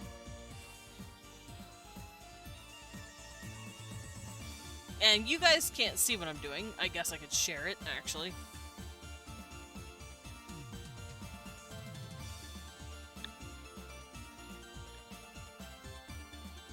There we go.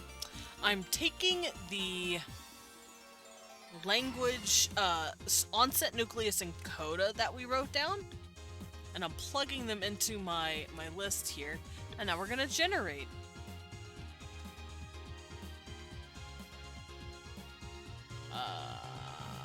Generate. There we go. And see, these are words that could be viable in the language. So I'm gonna grab all this stuff, I'm gonna bring it back on my other screen so I can see it just a little better.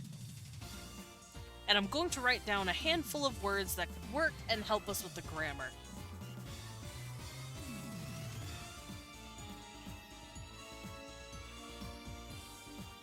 So we're gonna hit the generate button a few times and just come up with some words. Some of these are silly sounding. Oh shit! Wait, I can't do that. I am missing something. Hold up.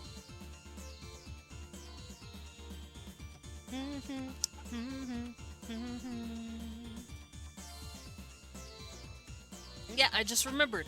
We're missing the 4 medials. Ah, I'm not getting my full range. Okay, now I am. I plugged it in. Don't worry, guys.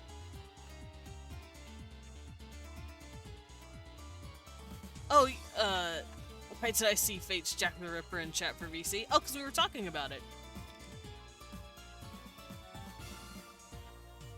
I think Jack the Ripper is also in Force of Will.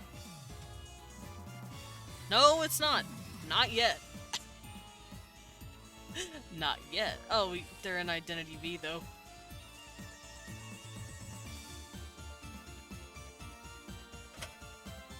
Now I'm curious to ask Leon. Is Jack the Ripper in Force of Will yet?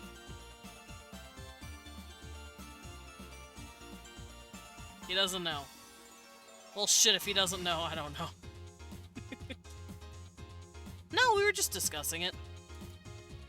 You don't gotta be afraid. I don't even remember what the conversation was about. Oh, I do! We were discussing the implications of gender bending all of these characters into ladies, and how it pretty much makes all of them just a bunch of lesbians.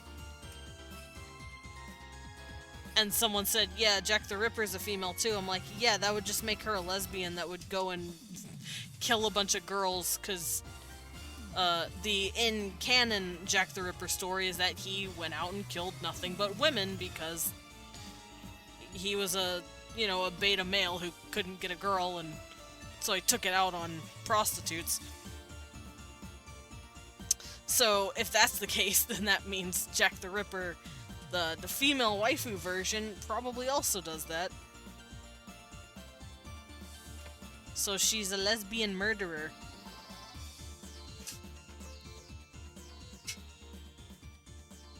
Just like how King Arthur would probably be a lesbian because she'd be with Guinevere.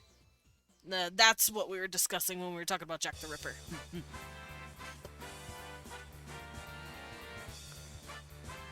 I'm assuming, but that's my headcanon and I'm sticking with it.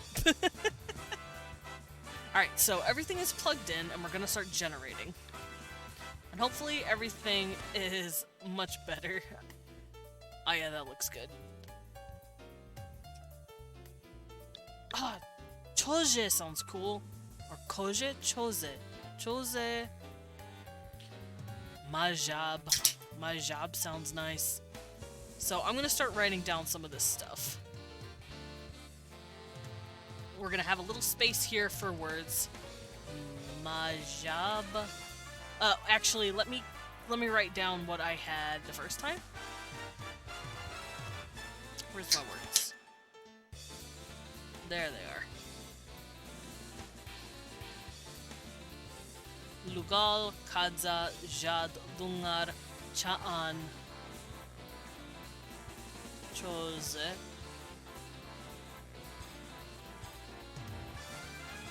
King Arthur is a lesbian. Yeah! I figured.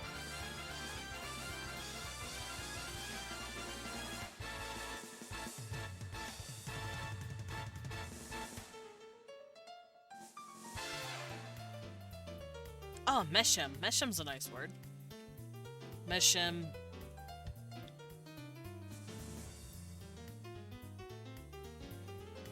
Kerod. I like Kerad. I don't know why. I just like it. If you want to. I still have my headcanon for it, though. Which is just Jack the Ripper's story. Jugul sounds really pretty. Jugul.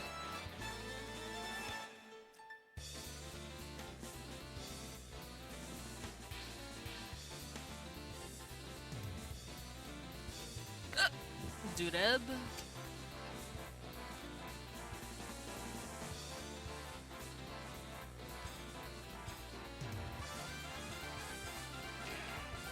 There's the word in here called chuggus.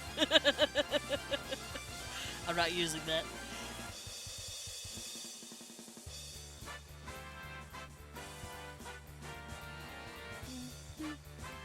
Letouche. Letouche is nice. Sikar or Shikar. Letouche and Shikar. Good words.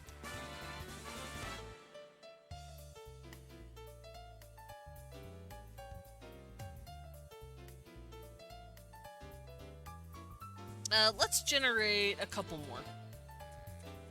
Nazib! I like that word. Nazib. And Chim and Shemush. Nazib, Shemush. Okay, so I have all these words written down, and we're gonna use these to start creating different rules for nouns.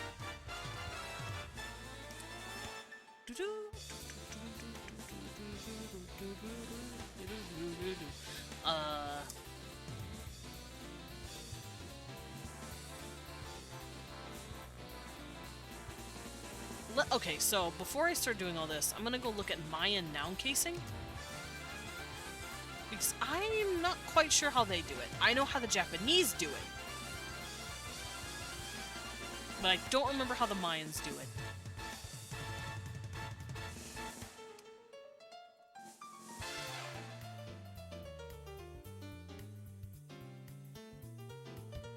And sadly, there's not a lot of information that tells us. It sucks, because I absolutely love the Mayan language, but there's just nothing that tells us how the Mayan language works.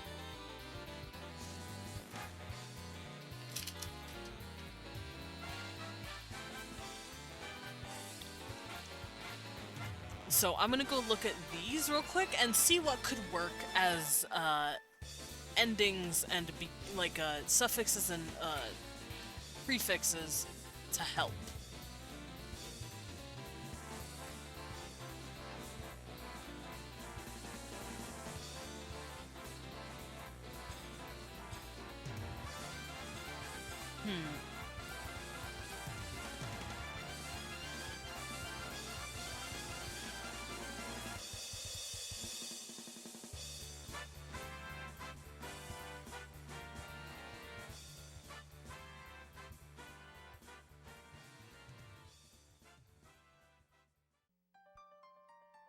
They could have a few symbols that mean certain things. Like, because I have a lot of spaces here, and I could have one that means multiples of something. Which is how we could get, not possessive, what is it? Multiples, like a plurality. Then again, would they have plurality? Because, fun fact, Japanese does not really have plurality. Not the way we do. If they want to say two dogs, they will not say dog versus dogs. We'll say two dogs. But they will say something like, ni inu. Inu means dog no matter what. They don't change the word.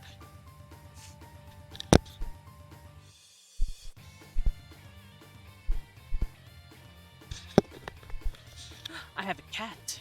Hello, little cat. Excuse me. Thank you. No, you cannot have that. Go on.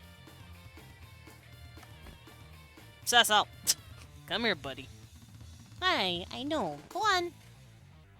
He's very upset. He wants on my desk.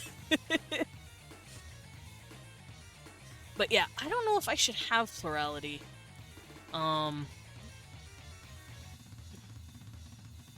I also don't know.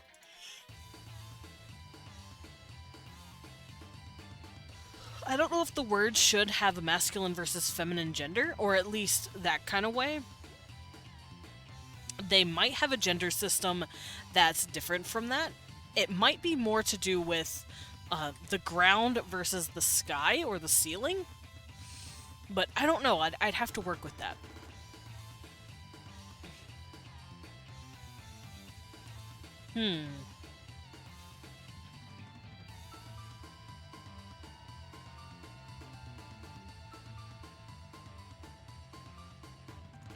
Alright, but for the most part, I do think I need to actually come up with what these words mean first. So, Lugal and Kadza. Kadza sounds really pretty.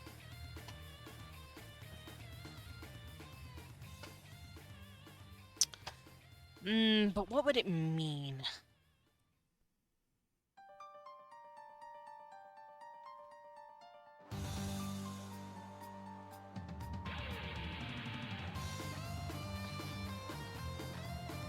Let me go see how I did it with the Trakovish really quickly. Because I know I made a list for them too. And I do like going back and forth to make sure my sheets are pretty equal with one another. Okay, I just had a word list sample. That's fine.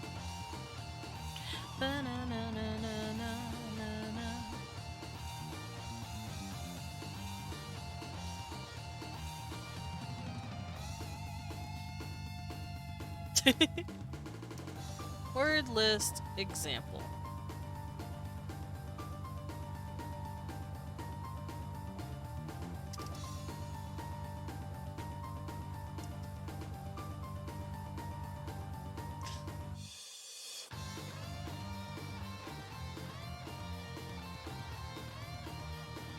Oh. Okay.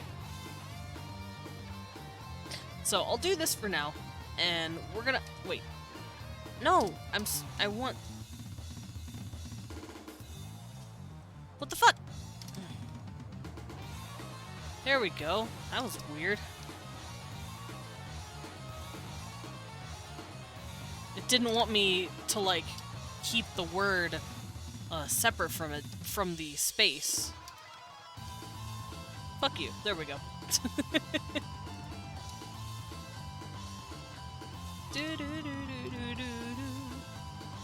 Alrighty. What do these words sound like?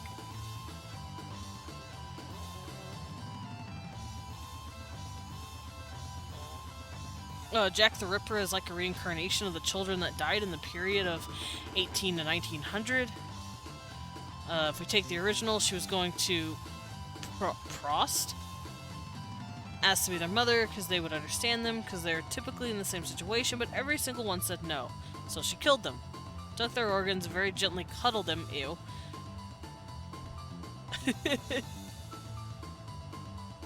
TLDR mommy issues, of course. Distinguishing actual Fate lore from memes is difficult. I feel that. Sometimes the meme does become the lore, and you just don't know which way is up.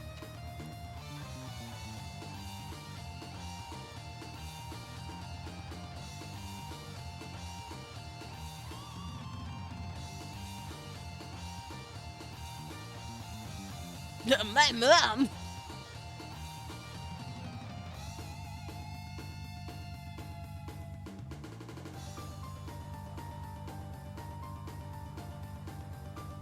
Alright, so I'm gonna come up with a few words for this.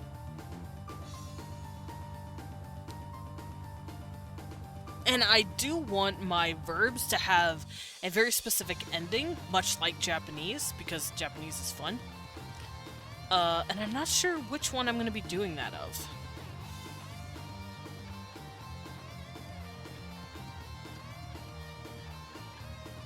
It could be ra. I could have ra be a word that does that. So if it's a... I'm gonna write this down just so I won't remember it. Infinitive verbs will end in ra. And this is across all things. So let's say the word that I have is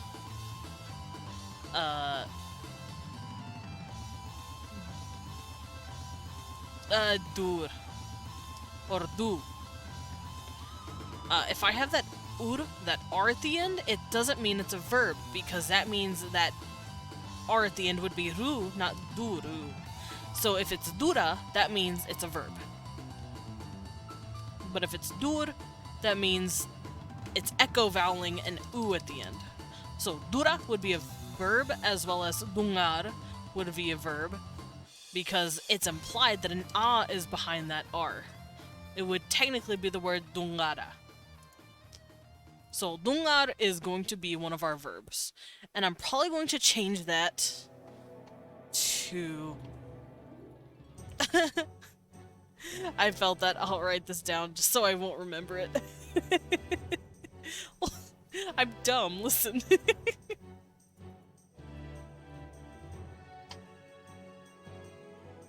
Ah, yes, I see. Jack the Ripper is definitely just mommy issues. Alright, so dungar is going to be my verb.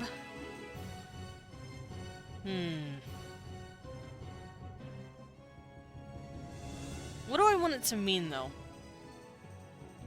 I could have it just mean see, because we have been talking about girls seeing dogs a lot. So let's just say it means see. Dungar. I see something. And I really like the idea of cha'an, meaning princess for some reason. And they do have a lot of quote-unquote royalty words, because I did base them off of insects. Well, at least their titles. And I like cha'an, meaning princess. I don't know why. It just sounds pretty.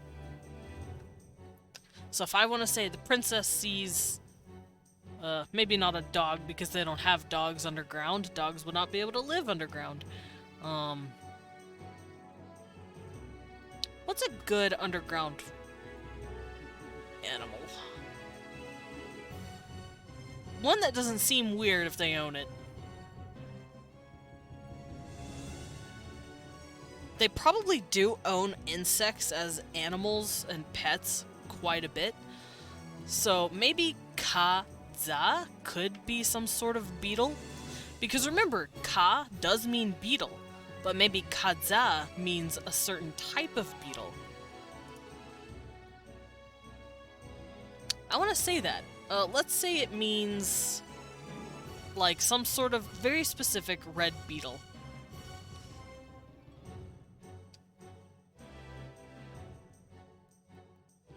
I'm just gonna say it means beetle for now. Kadza. That's just, it's like a specific way. Maybe ka means bug, and kadza is a specific kind of bug.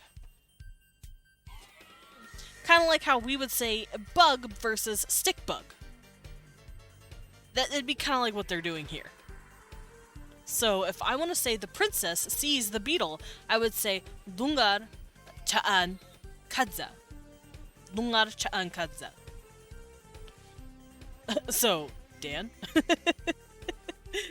Damn, we out here roasting that poor boy. He ain't even here to defend himself. And maybe ka would mean bug, so the za would have to be connected to something like that, but we'll have to explore those words later. For now, I'm just sticking with that. But this does add in a very interesting understanding of how the words are going to work. Because does that mean I want na to be an ending for a feminine title? I don't know yet. We'll see when we get to it.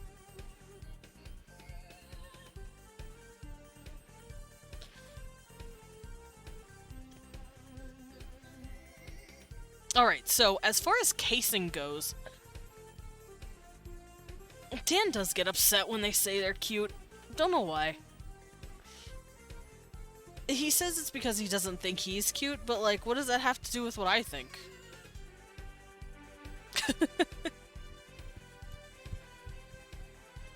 It has nothing to do with it. I'm allowed to think people are cute. Because that's an opinion, and opinions, for the most part, can't be wrong.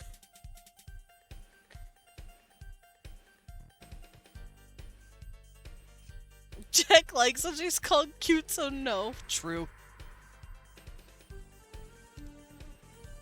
I will fight you, Sarax. You are also cute. If you're in my chat, you're a bona fide cutie.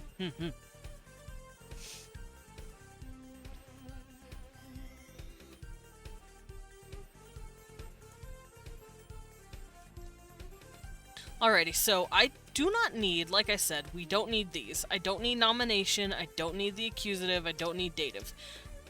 That shit will not exist. As well as possessive. I don't know if I need that either. Because that kind of stuff, noun casing, really comes from stuff like, alphabet systems, because it's a lot easier to do. However, in syllabic writing systems and syllabic languages, they typically just have that kind of stuff as their own separate words. Chinese does that quite a bit. Chinese has, like, just full-on separate words to click on instead of, like, adding just one or two letters. You'll have separate words. And like I said, in the vein of Japanese, if I want to say the girl's dog, you would say,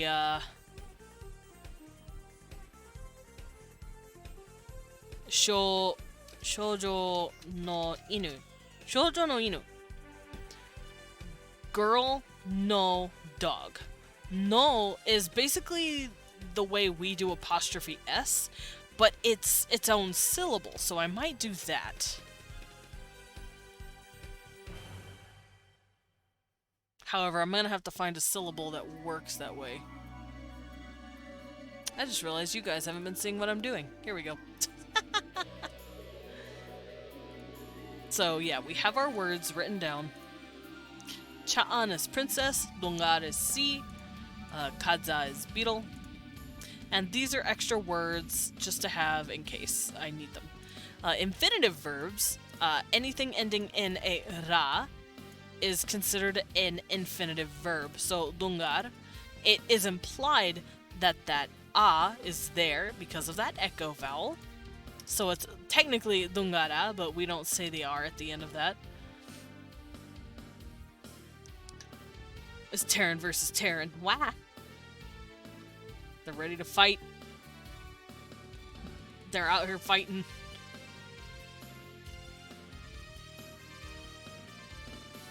Y'all are being cute in chat.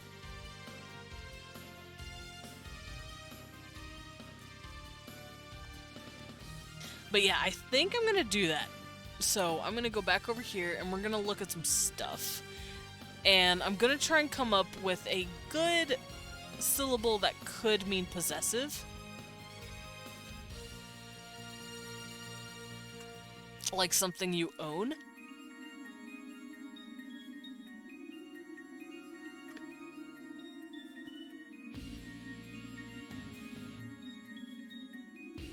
Oh, E would be really good. Okay, so E, you see up here? It has like these multiple dashes. That could help with plurality. Now that I'm thinking about it. Let's mark that down.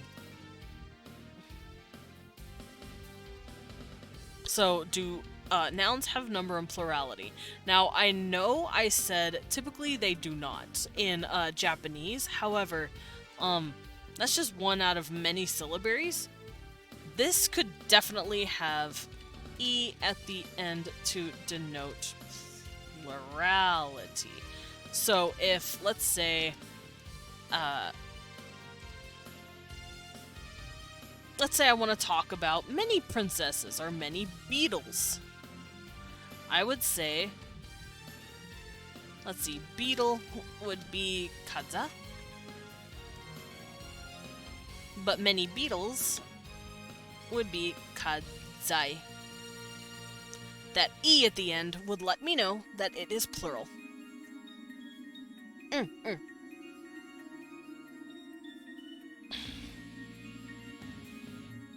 I like how there's a whole ass like anime fight happening in chat. Y'all are adorable.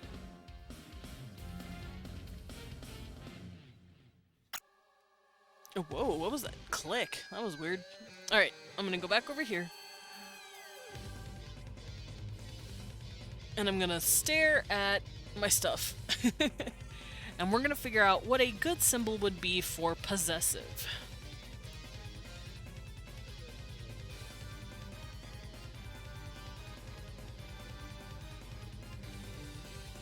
I do think ku could work, but ku typically means to trade something.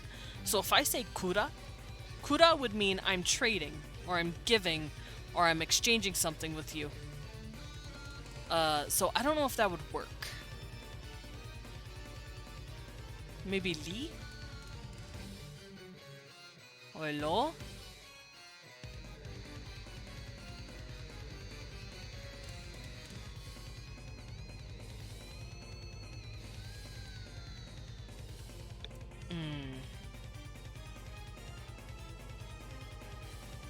So no, nouns do not have casing.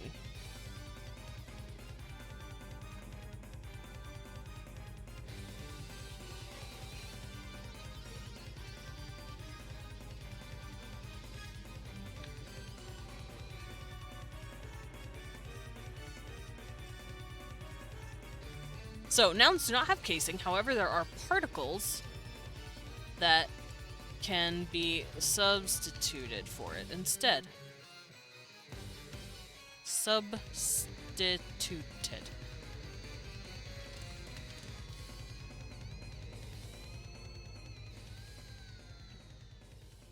There we go.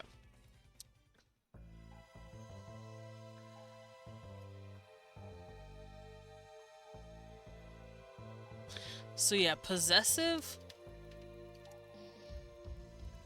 particle. Dan is cute. So is Syrax. Anyway. I don't know what kind of possessive particle would work. No is in Japanese. That's possessive particle.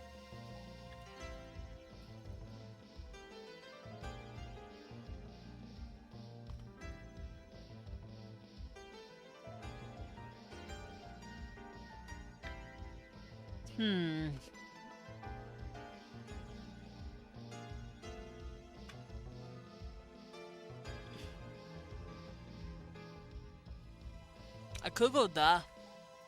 It means bowl, but it could also mean you own it.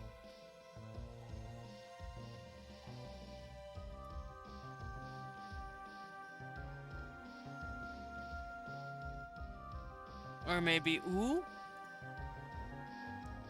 Or mo? Meh?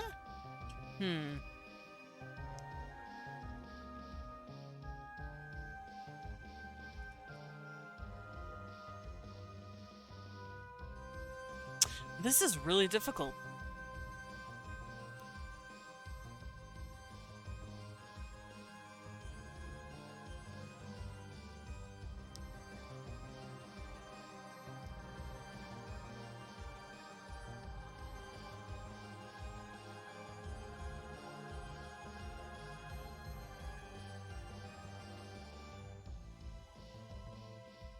I might pick a space that is open just to make it easier on me.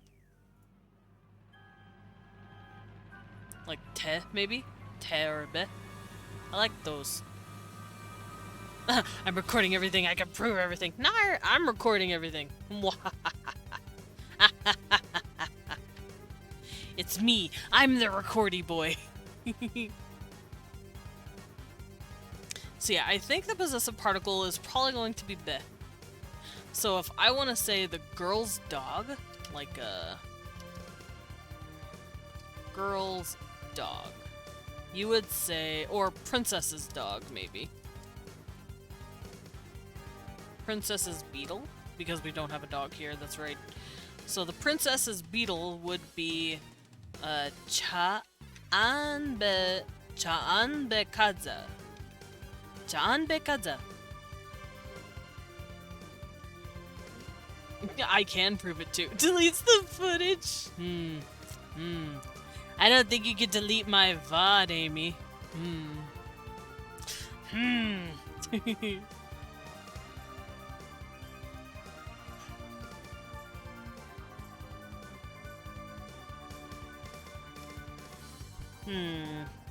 Cha'anbe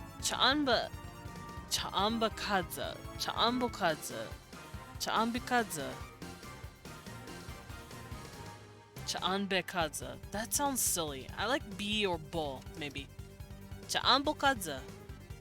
Bo sounds better. I don't know why. It just sounds nice. So, possessive particle is going to be bo. Cha'anbokaza, which means the princess's beetle. Lugal cha'anbokaza. That's how the language is going to sound. What?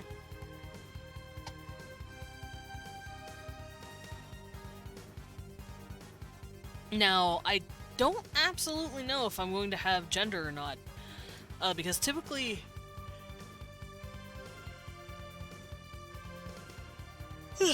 stuff like this doesn't, at least Japanese doesn't, but I do believe Mayan does on some level.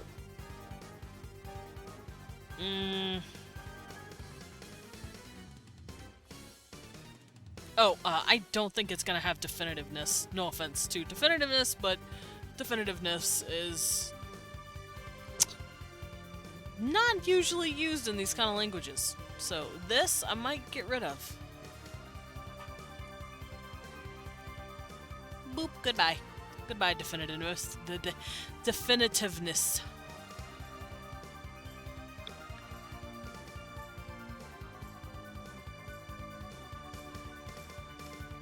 Yeah, it does prove Syrax is cute.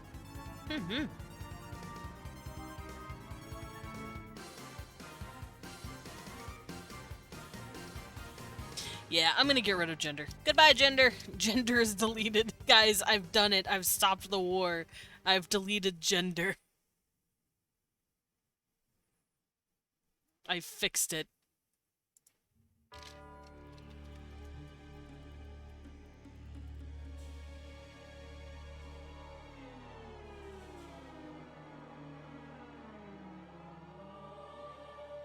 Actually, does mine have genders? I have no idea. I don't think so, but...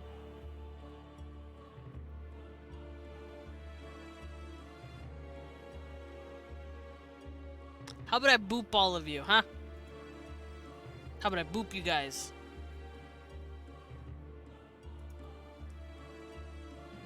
That'll get you.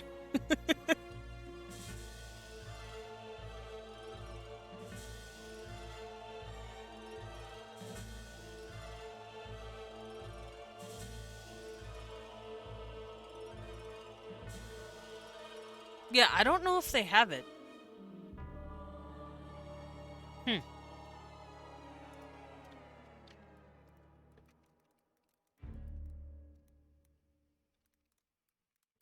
I'm just gonna look up Maya gender casing. But I don't think they do.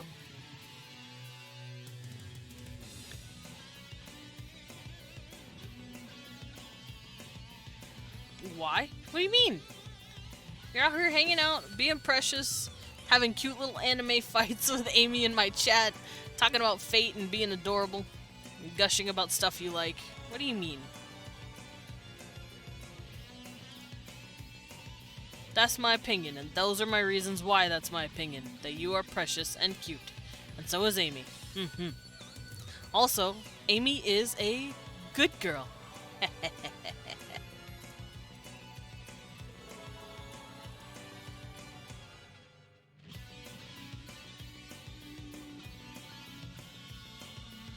Bet you didn't see that coming.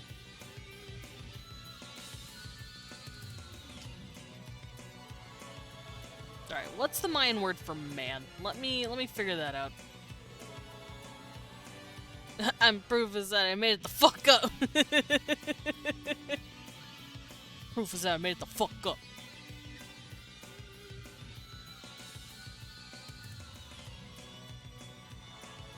Alright, there is no difference. I see.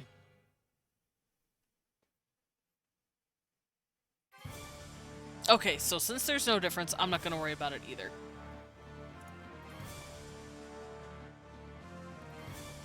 Not as much as I'm thinking about it now. So, gendered verbs, gendered anything, gender casing for nouns and pronouns, gone. Get it out of here. We don't need it. Sorry, Spanish. You're out. You're fired.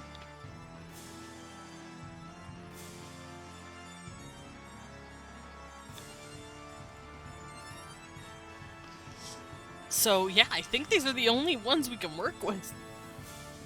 This will be coming with me soon, so I can work with it on the verbs. Hello there. Oh, hello there. Oh, welcome in.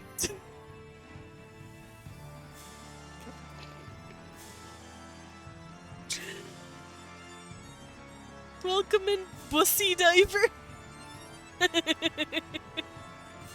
God damn it. Good name, buddy. Welcome into the Bat Cafe. Enjoy a cup of tea.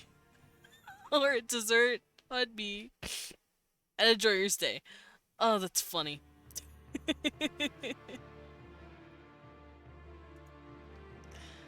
Oh, okay. I'm better. That just caught me off guard. So bad. So, I'm gonna move into verbs and plop that in there real quick. I know, the name is great. I think it's because I put Bussy as my hashtag. It's one of my tags. Teehee. Oh, my tags aren't there anymore. I hate this. You know what? I'm just gonna not have tags today. Because Twitch hates me and wants me to not have tags ever.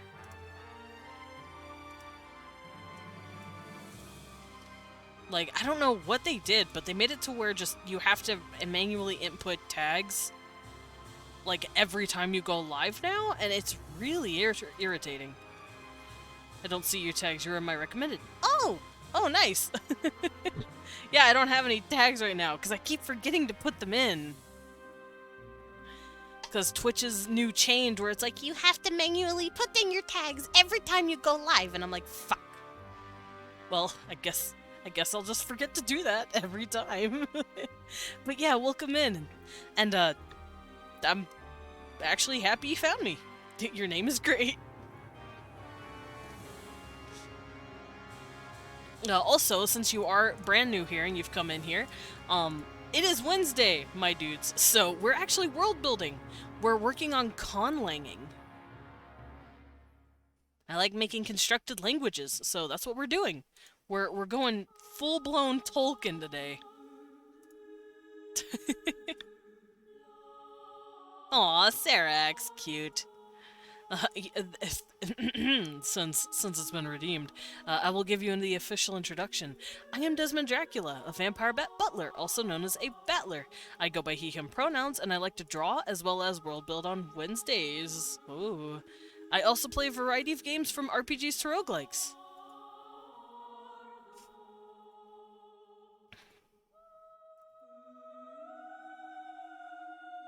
So, I don't think there are any other rules, because, once again, no rules. my lovely nouns are very unruly.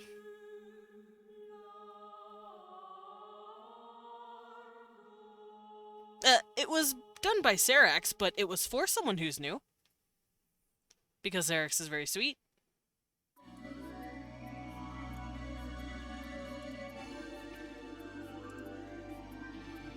Alright, is the pronouns. I don't know if we want to work on pronouns next. I have my verb stuff written down here, just so I don't forget, because I know I'm going to. We can start kind of working on pronouns. Kind of. We can at least get through first, second, and third person, but I don't know if I want to work on plurality and gender and all that yet. And when I say gender, I don't mean like Spanish gender, I mean like just standard. Normally it's just to bait Usagi to attack you. I don't know if Usagi's here. She might be taking a little nap in all her sugar cubes. In the boxes and stuff. My cute little attack bunny. She probably schneeping. Oh, hi Kibben. I have a cat. He is sniffing me. Sir, can I help you? Sir. Oh, shit! She woke up! She's awake! Run! She heard me say her name and went, ah! Hello, Usagi. How you doing?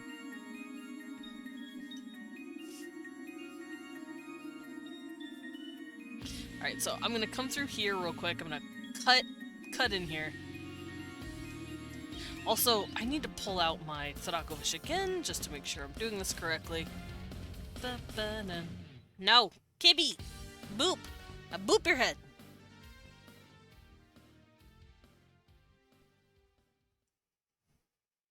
You thought me napping would save you?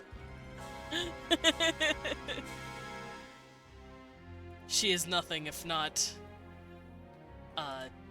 diligent.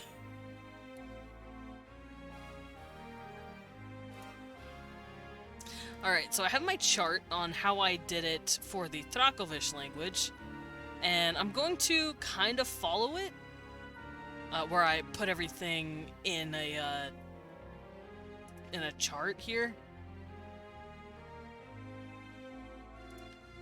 So, we're gonna do this. I'm gonna leave this here just in case I need to write something down, but we are going to grab a table. Insert a table! I don't know how many I need right now, so I'm just in 4. Aw, Smooch's banana. Cute. I want to also smooch the banana. Mwah. Sweet banana.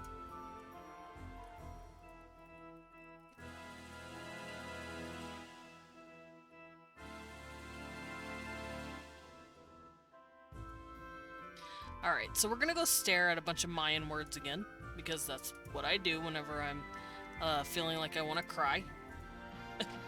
I go stare at languages to make me feel better.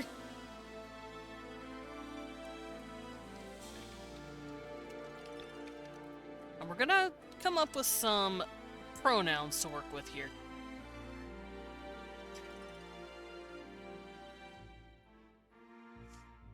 Oh, I could also go look at the writing system itself. Because down here, I do have a symbol for a person, which is za. Remember, kadza means beetle, but it uses this guy. It uses a person, so...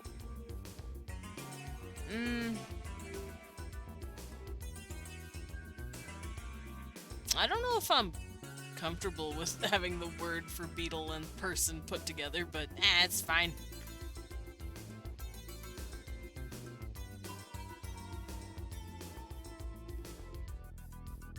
I like ge. Ge is nice.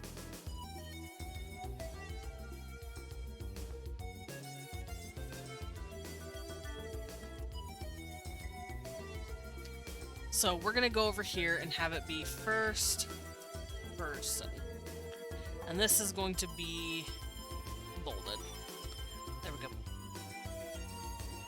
And I'll change it as I need to, but for now I don't need to.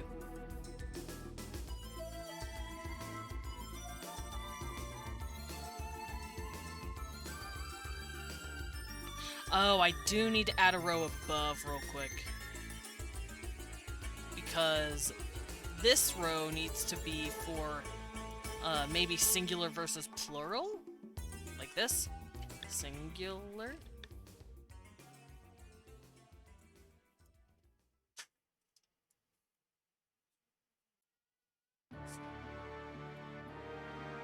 There we go, that works.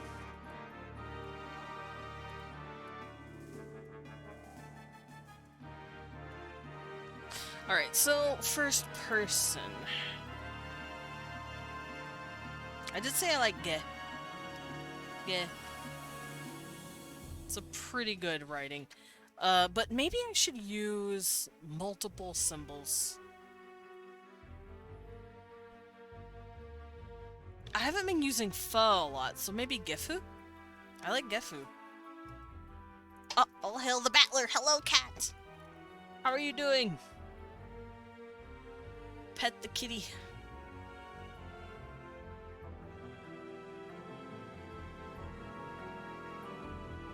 Gay is nice. Agree.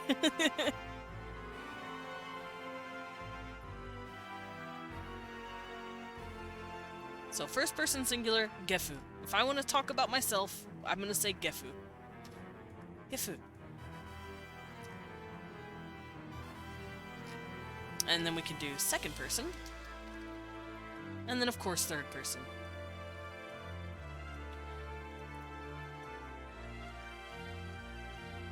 Finally moved into the new place fully, so you're happy. Nice! Yeah, I know Khan came in and said that his move-in was done as well. I can only assume what that means, but I'm very, very well today. How are you guys? How you doing, kitty cat? Pet.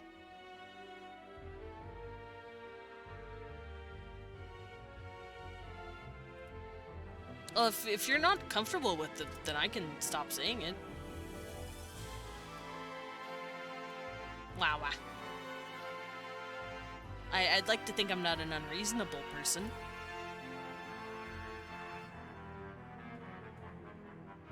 Wait, you're not, Amy? Oh no! I can't call you a good girl now? Wah. Alright, so second and third. Let's see, if gefu is first person singular, I don't know what I would do for plural.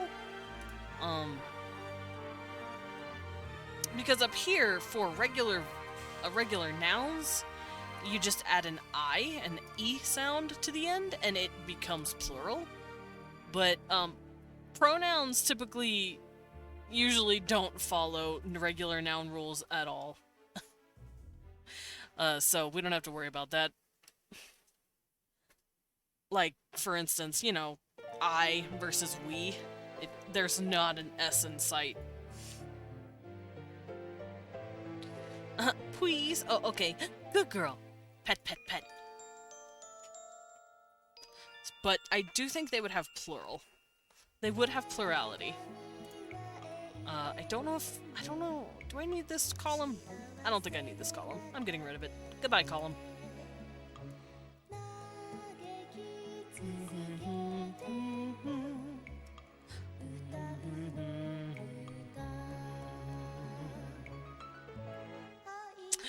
That's fair, Sarax. Well, that's why I like to ask. I want to make sure I get people's preferred names. Because I knew a guy who went by the name Zane, but he used an X as like the like a space kind of. His name was like Zane X something, and it was a bunch of numbers. But people, instead of calling him Zane, they would call him Xanax, and he's like, well, that's shitty. So I'm used to X's meaning spaces, but I know some people just don't do it that way.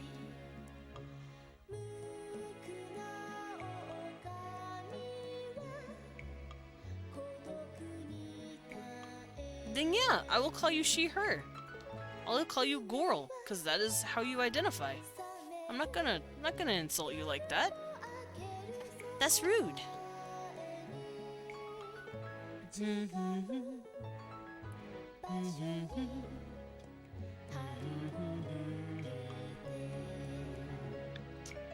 Let's see. So Gefu, maybe Sha. Fu, Shafu, Gefu, Shafu. I'm trying to come and think up stuff that would work. Oh no, I have hiccups, help.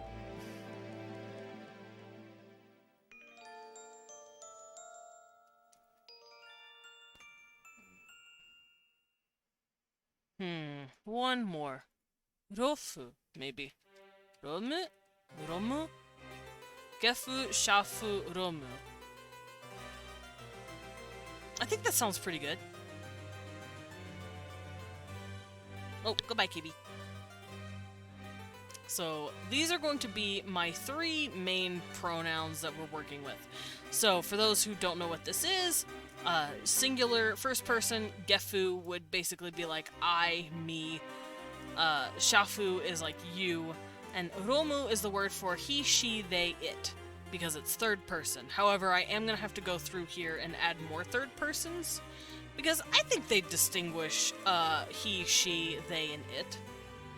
Specifically because they do have 3 genders, and technically 3 sexes in their biology and in their culture. What are you looking at, KB? My cat is acting up.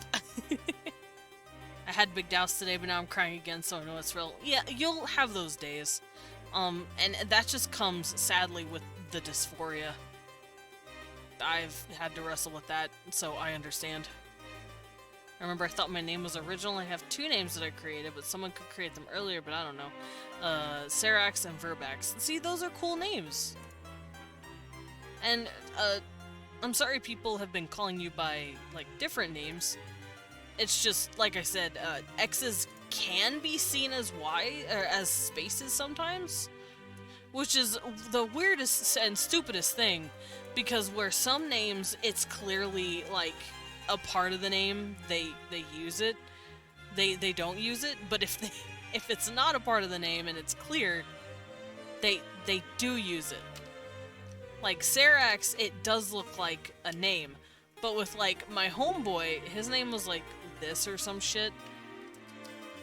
And you could tell this was an X because, I don't know, it's just so silly. People are very inconsistent sometimes with that. Which is why I give no room. I just try to ask. Sorry if I said something rude to you trying to be funny. No, I'm sure it's okay. Yeah, see, you're okay. Wah. I hope not. Alright, so singular, first person plurals. Ba-da-ba-da-ba-da-ba.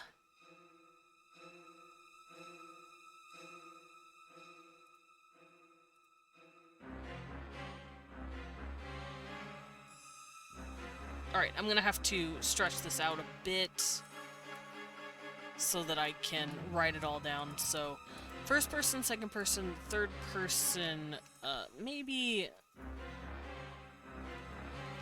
this can be indefinite.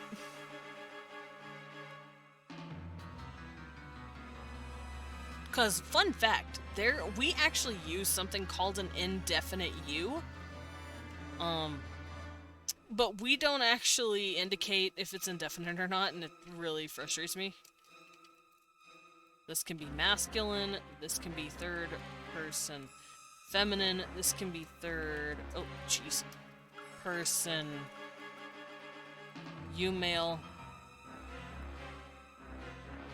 Insert row below, we need a few more. There's gonna be a lot more of these by the time I'm done. Third person not indefinite.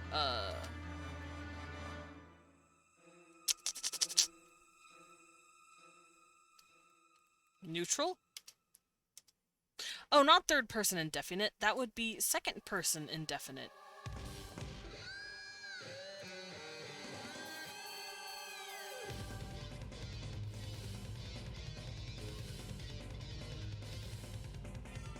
So insert row below, second person indefinite. And then I'll work about that. Can be one of the things that can make you upset, like you had a bad day. Oh yeah, it's happy cries. Pet, pet, pet.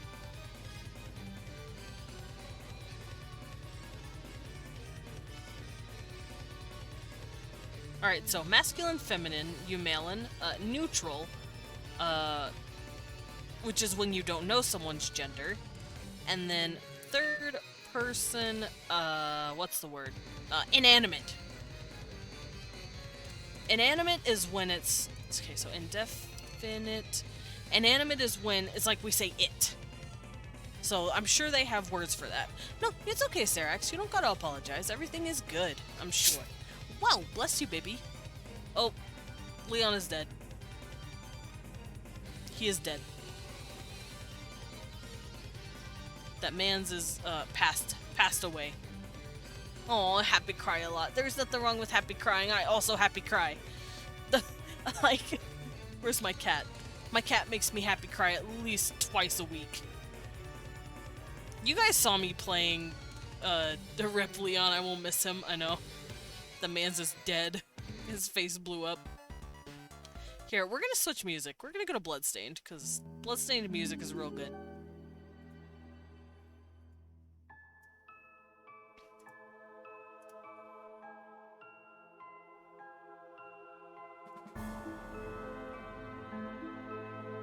Alrighty. So I have my three. First person, second person, third person neutral, which is all singular. Gefu, Shafu, and Robu. Now the others are not going to end in an U because that's not how language works. Only these three are going to because they're going to be the most consistent with each other. Damn, I can't believe Leon's fucking dead. I know, he's dead. He sneezed so hard he died. Why'd you do that? Oh. He fell over in his chair like, eh. Don't know if you've ever happy cried, to be honest. Oh no. Well, one day you will know the feeling. Very possibly. I don't know. I don't know your life. I cannot say for sure. But I do know it is a nice thing when you feel it.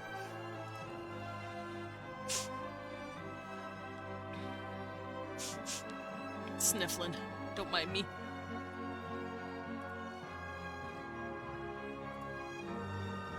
Alright, I can close out all of my Sumerian references because I don't need them.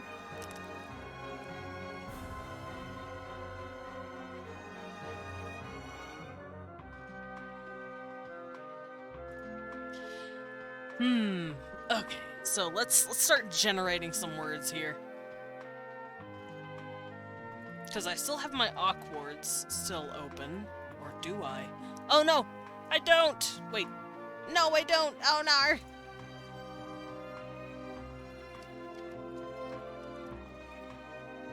I guess I closed it out at some point. I don't need to close it out, I need it.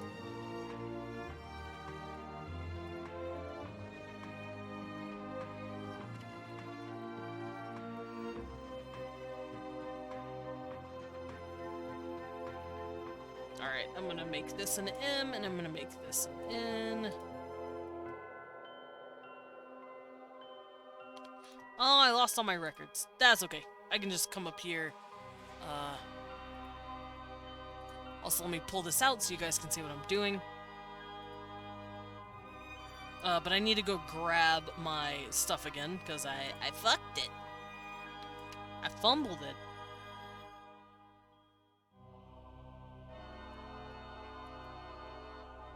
Alright, so this one. This one. Nope, wrong one.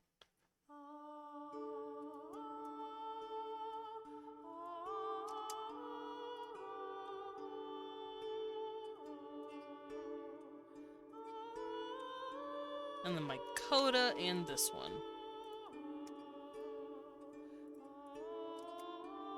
Alright, so Boba showed up. I kinda wanna use Boba now.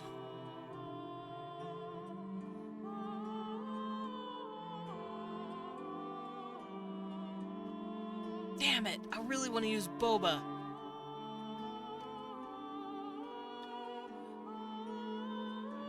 Oh, Sugo is really good.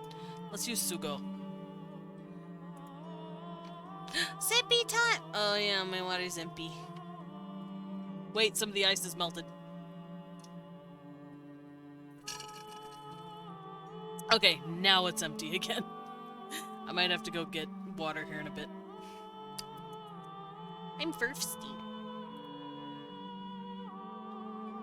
Yeah, let me scroll back down here. I really want to use Boba, but it's so silly.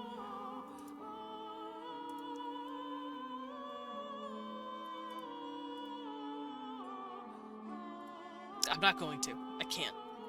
I have to hold on. I need to be strong.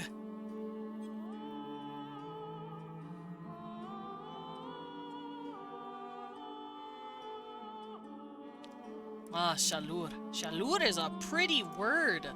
Hold up, I'm gonna go write that down up here real quick. Shalur. Shalur. Pretty word. Hello, Pats, how you doing? Everything's good. We are working on a language today. And I'm fighting real hard not to use boba as a word, because boba works. Shoga? Shoga's a good word, too. Let's have that as second person indefinite. Shoga. Because I just really like that word. Pats the Pats. Yes, pat the Pats.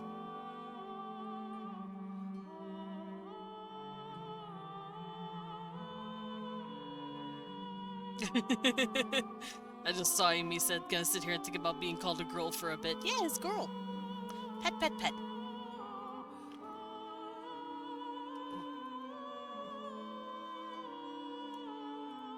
An animate. Let's make Boba be an animate. Boba. And it sounds like Bobot. Boba. I know it's like the T, but listen, it's not the T. It's something else. It's my language. I didn't steal it.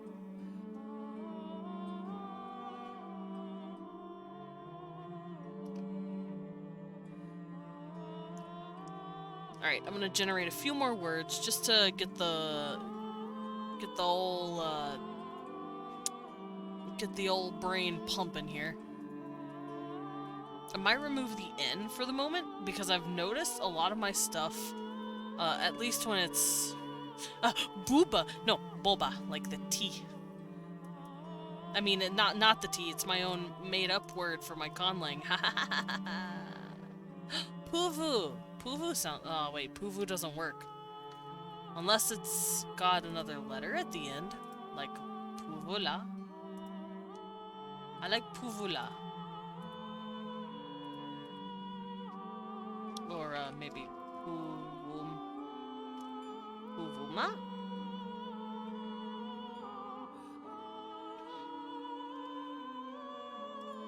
Puvuna.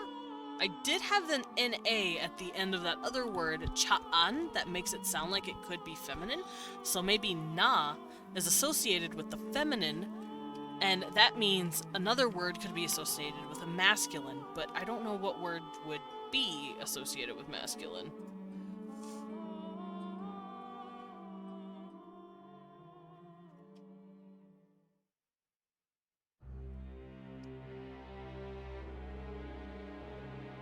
It could be a B or a D. Puvuna, and then maybe da or ba could be for masculine.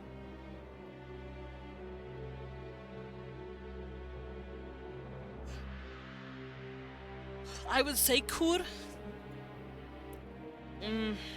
Ru, maybe? Since you did say kur. Because that means ru would be a masculine ending, because ra is a verb ending.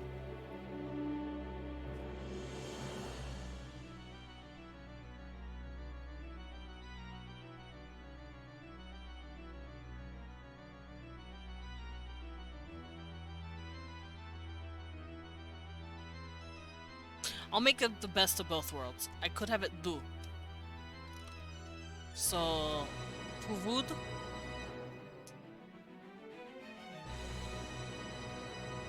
Let's see, how do the Japanese do it? To be fair, the Japanese do not have third person, feminine, masculine, or female.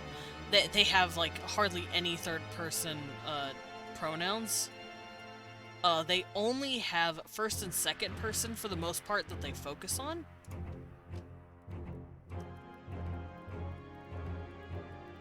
In fact, I'm gonna go look up Japanese pronouns right now.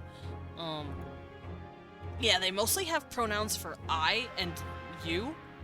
Like, I, watashi, boku, atashi, ore, and then they talk about you. And sure, some people say they can have he, she, and they, but not really. They don't use it that often. They can say anohito, but that just means that person over there. Anohito means the person near me, the person I'm pointing to. I know they can also use kanojo, but it's also the same kind of deal. They're saying that girl in a way. It's kind of like saying that girl or my girl or a girl. They're not saying she specifically. Because Japanese is real interesting. The Japanese swear words, a million impolite ways of saying you. Pretty much. There is anata, which can be considered kind of romantic implications if you're not careful. Then there's anta, which is a more casual way of saying it. You would say it to friends. Kimi, which is very polite. There's a lot. What else? Omae. Omae is pretty informal too, but usually it's used by men or towards men. Like bros talking to each other like omae. Or it's like that rough and tumble kind of warrior code honor kind of. They can also say stuff like there are no swear words in the Ukrainian language. I see. Wait, really? How? I mean, I'm sure you guys have some way of saying stuff in a crude manner. Yeah, there's more versions of you than that. Anata, anta, kimi, omae.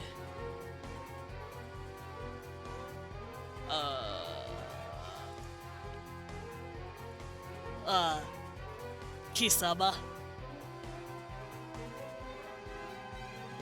Kisaba's pretty bad, actually. Don't say that.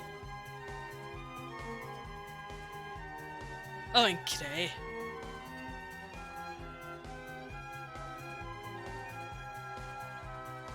There are so many ways to say you.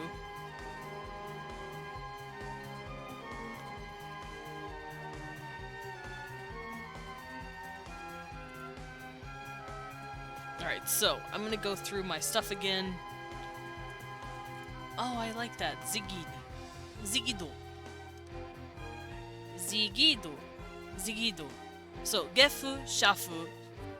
Oh, wait, no, that's right. Du would be clashing with this a bit. I'm thinking neutral would be u, so du would... Maybe let's switch it to do. Zigido. And then puvuna, which means feminine. Zigido is masculine. And then Yumalin could be an I, maybe?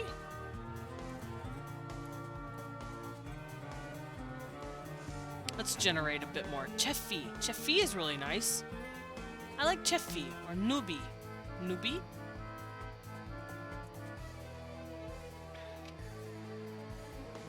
I like Nubi. We just use Russian swear words. You know what? That's fair. Yaro. Yep, Yaro.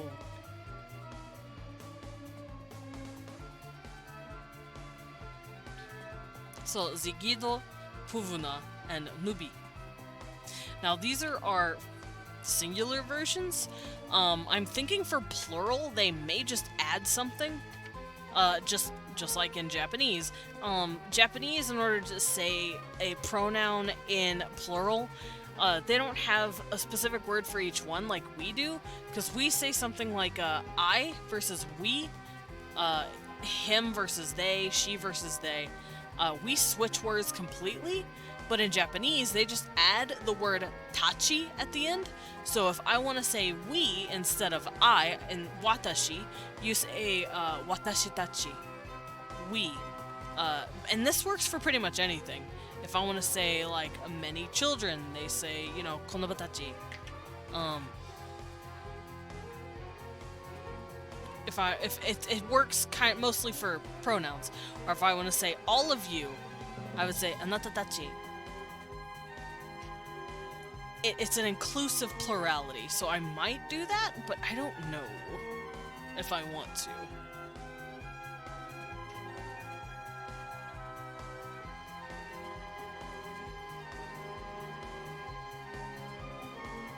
I might actually...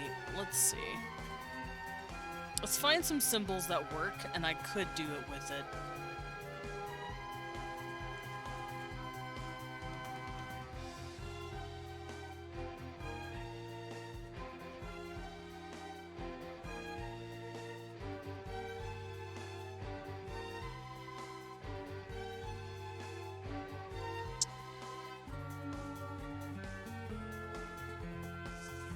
Ooh, this is difficult. Could have shy. It could be shy. Like Gefu shy. Shafu shy. Shoga shy. Maybe.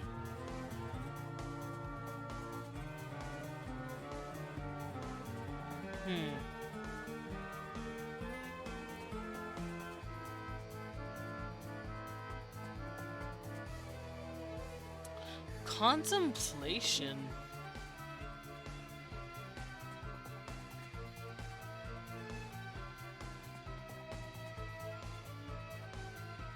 Because I really don't want to add like a whole ass like plurality system to it.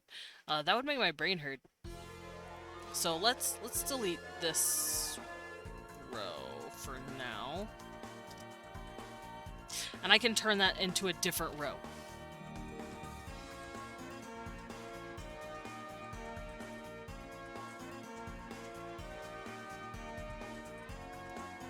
Also, let's get rid of this because we don't need it. I've already written everything up here. Now, formality. I I don't think they put as much indication on formality. Now with the Trakovish, they put a lot of emphasis on formality because they have a very rigid caste system. Their caste system is so bad that they have words here. Let's go look actually. We can go see how bad it is. For those of you who weren't here when I created this, at least, you guys get to see how bad this is. Let me find the words. Here they are. Oh, look at them. The lovely, lovely pronouns. How darling. Alright.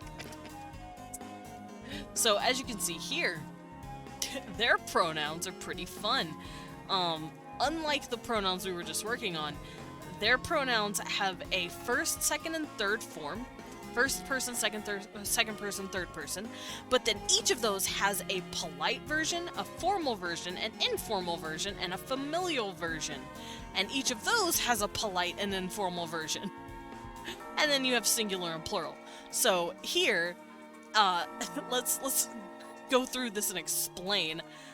If this is first person, polite, and it says same, which means you're of the same class or same caste system, you're on the same level, you say gram when you're talking to that person.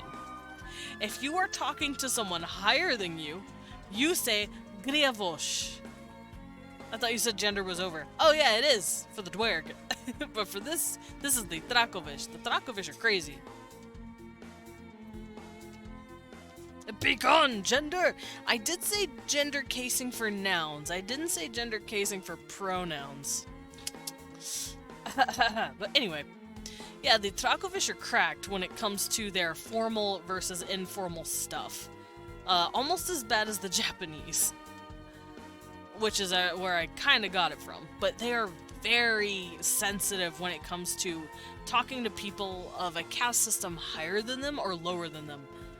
So if I'm going to be talking to my superior, as I said in an example one day, I said, yeah, let's say I'm a jeweler discussing matters with a nobleman. I'm going to say griavosh to that guy when I talk to him, because I'm showing him that I am being respectful of him. And when he talks about himself to me, he's going to say kef, because he is being informal with me because I am lower than him. And just like when I'm talking to him and I say, you sir, your order is finished, I say vuadesh down here, vuadesh. I'm being formal because he is higher than me. This BGM sounds familiar. I hope so. It is Bloodstained. But if he's talking to me and he says, when will you have my necklace finished? He's gonna say fit. So their shit's crazy. If gender was gone completely, I would never get to be girl. Yeah. When I say gender, I mean noun gender. Noun gender is completely different from social gender. Noun gender can cover masculine and feminine, true. But it can also cover animate versus inanimate. Things that can walk versus things that can't walk. Things that are under the moon versus things that are under the sun. Gender only means that it's going to be doing funny wonky things with the adjectives and any other modifiers, because you need that, because the language gets complex. So that's what I mean when I say gender casing, specifically for nouns. Gender roles themselves are completely different from what language gender is. And I'm assuming, I don't know if that makes sense, but I hope I explained it.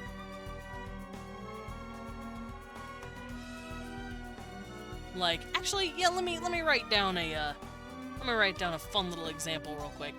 Let's say fish is a word in my language, dog is a word, and then crab. Fuck it. These are my 3 words. In a language, let's say I have a 3-gendered system and each one's fit into their own gender. Oh my god, it's 100 degrees outside. Hey guys, please stay safe and please stay hydrated. It's apparently very hot today. Holy shit. You know where you get to be a girl? Here? Ah. But yeah, let's say fish is a gender, dog is a gender, and crab is a gender. Because of my, oh no, I need to go get water. Okay, hold on. I'll take that as Pyrian telling me to go get sip. I'll be right back. Wow. Be back in a moment. Behave.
Alright, I am back.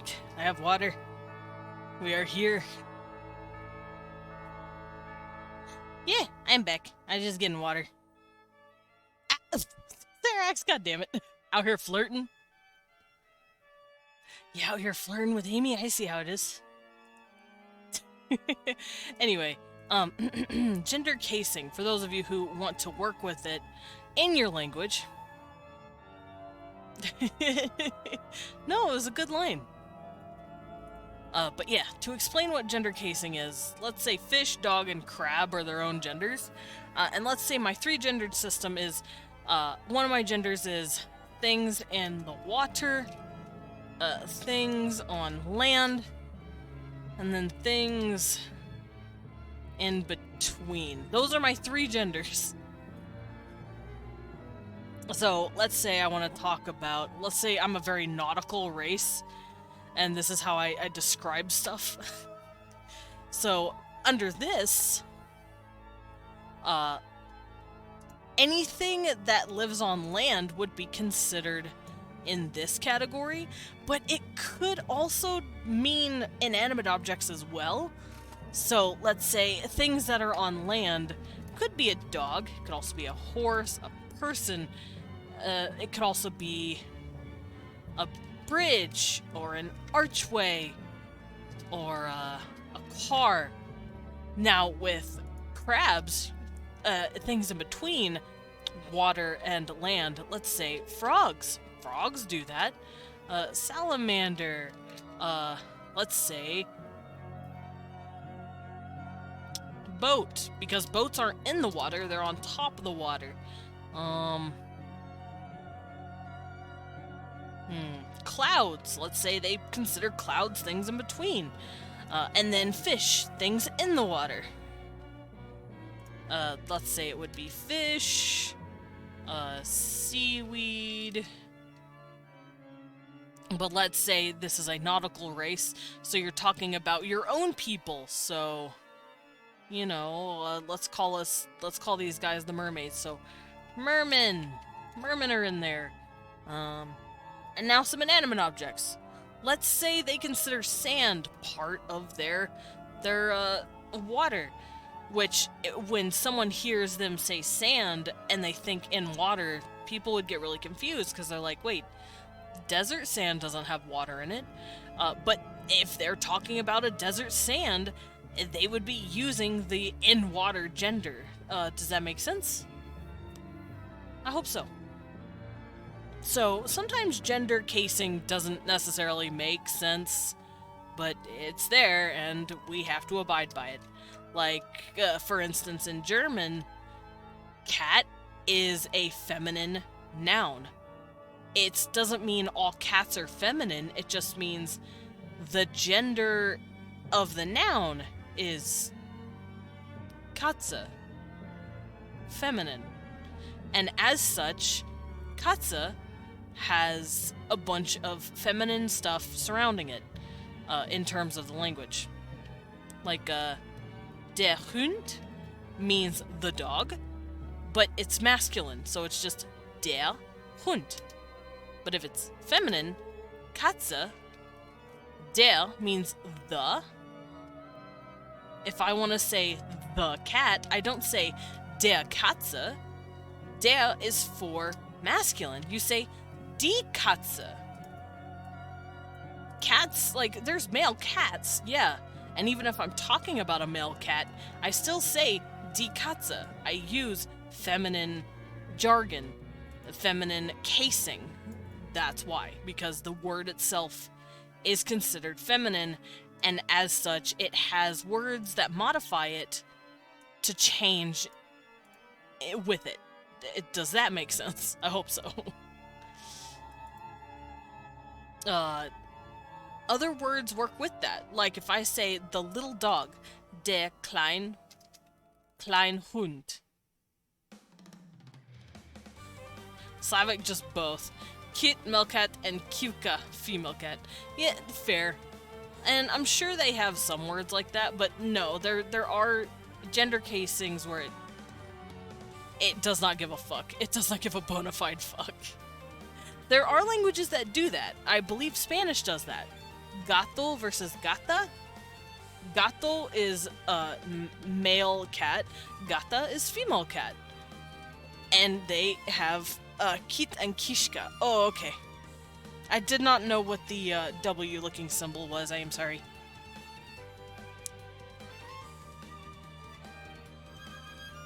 But yeah, in Spanish, they do the same thing.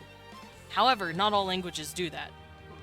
Some languages just consider the word itself to be feminine or masculine. However, not all of them have feminine and masculine as gender cases. Because gender isn't just identity, that's a social construct. The word to gender or engender just means to take on the properties of something. It's just a hard one. So kit instead of kishka, it's kishka. Correct? I'm assuming? I hope? I don't know if I'm pronouncing it correctly. But yeah, if you look up the word engender, if you engender something, it just means it comes from that thing. It's hard to explain. But to engender something is to mean you basically come from said thing. You're created from that thing.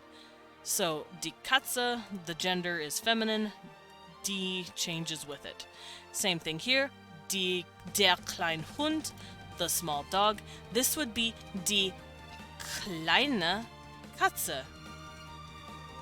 The E changes because everything else is feminine.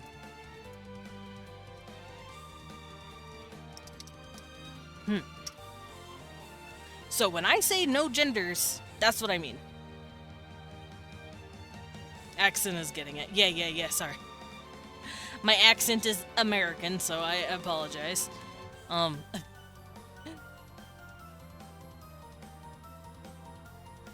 Now, formality, like I said, I don't know if I'm gonna have formality. Not nearly as much as the Trakovish have, because the Trakovish are crazy. They need that formality because they want it. They need it for their caste system. However, my Dwer do not put nearly as much stock in caste system than they do everything else. I mean, yes, they do have a more feudal system when it comes to, like, marriage and association. You're usually gonna hang out with people of the same, like, quote-unquote caste as you. However, if you're a poor the shoemaker on the street and you find this really good opportunity to marry... I don't speak Borgar. Borgar? But yeah, if you're a lowly little cobbler and you meet up with a pretty well-off lady and you guys hit it off, she can marry you if she wants to. They don't have a whole, oh, no, you're lower caste than me, then I'm not marrying you. They don't have a class system like that. You're able to leave your lane. You don't have to stay in your lane. So they don't need formality, not nearly as much as the Trakovish do, because the underlings are cracked.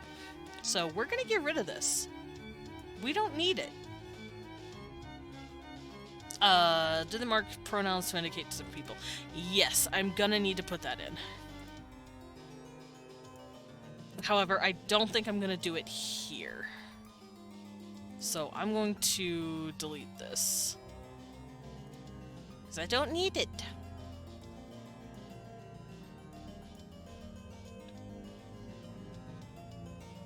There we go. Alright, does the language distinguish whether or not the person being spoken about is present or not? Yes. Okay, so that is what I wanted to cover. Down here, you see that I have two different second persons. I have Shafu, which is I'm talking to you directly, and if I'm saying Shoga, I'm talking about someone who's not here, or someone who is indefinite.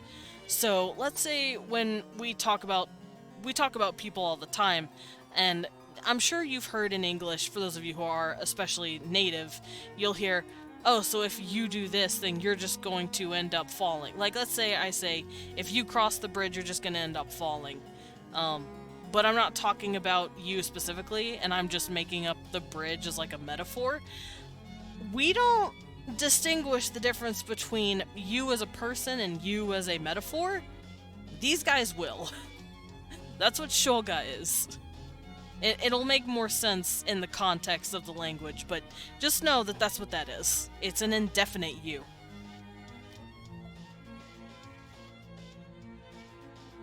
I have no idea if that makes sense, but it'll come out the more I work on the language, I hope.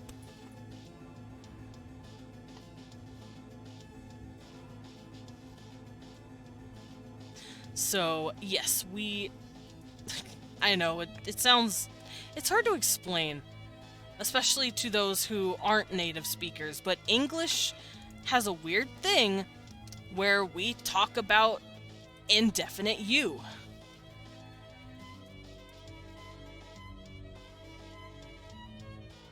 Here, let me look it up for you guys. So, indefinite you is basically... It's used in a lot of writing. And it's used in a lot of examples that we give to each other. However, a lot of... I know in Italian, apparently they just use third person. They just say they or he or she. We say you instead. Because we're cracked. But I think it'd be fun if they had an indefinite U.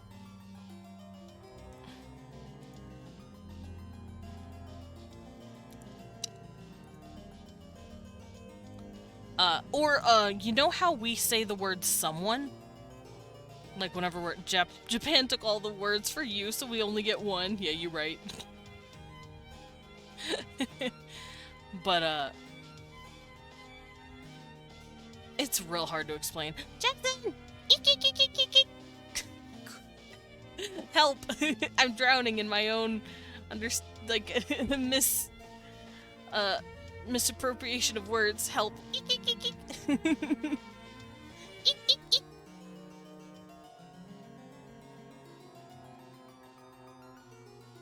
But yeah, we're weird.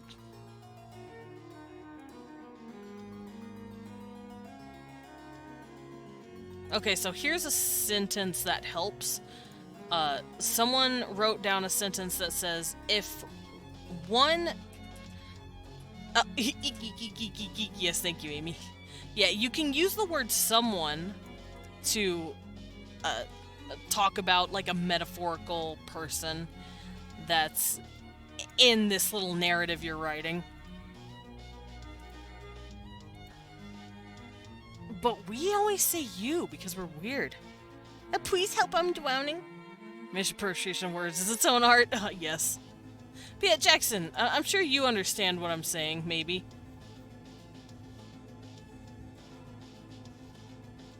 Ukrainian has 2 words for you. T for one person, and we. Both I are hard. Okay. Also, I'm not sure what you mean when you say hard. I just assume E, the E noise whenever I see eyes, eye symbols.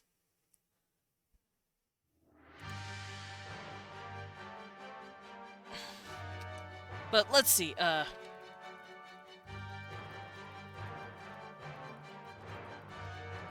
let's say I say this. When you misspell a word, you suffer the consequences. Like, that's a fun little word, and it's a fun little story, narrative, I guess. But who is you in this sentence? When you misspell a word, you suffer the consequences. I'm not talking about anyone. I'm not... And if I switch this to someone, when someone misspells a word, someone suffers the consequences. Like that person. Like, you could definitely switch it. That is an indefinite you. We do that. English is weird. We like using it. And I'm sure, I don't know if Jackson knows what I'm talking about either. Does the I sound like I? I have no idea. English is hard to explain. It's stupid. English is dumb. We have so many little semantics and, like, different ways we express ourselves. But yeah, it's going to be indefinite. And we're gonna keep that like that. It will explain itself better as I'm sure I come up with the writings. Hopefully. But, the language will mark different forms of pronouns to indicate multiple people. I will not be doing what English does, where they have different words for every pronoun. We're just going to attach probably the word, either like poi or koi.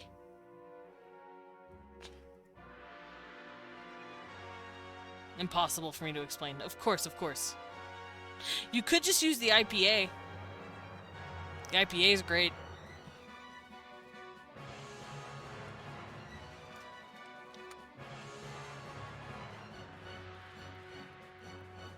Or I could just look it up.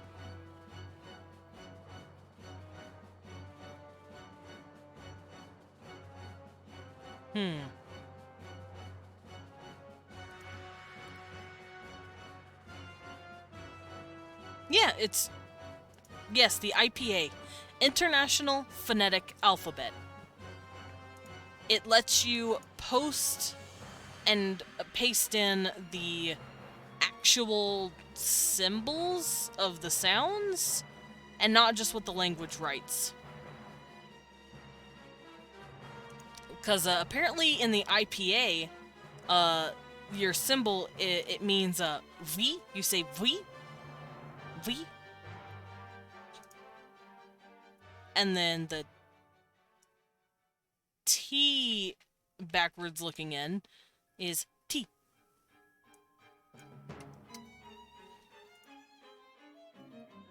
T and V.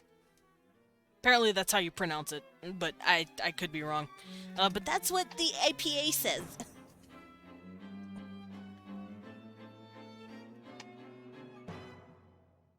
It's false. So it is we or a B? Is it B?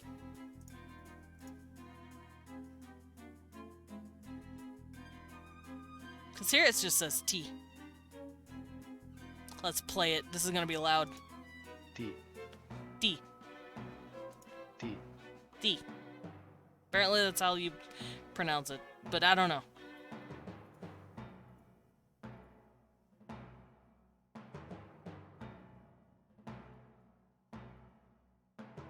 And in Russian, apparently it's T. T. Oh, that's hard to say. D. Wah. Let's listen to Bui. V. Bui. Bui. V. Bui. Bui. Bui. Ah. I'm not good at speaking language. I say as I create my own language. Alright, so, what's gonna be our plurality? Plural suffix. It's gonna be a suffix. It's gonna be in the at the end.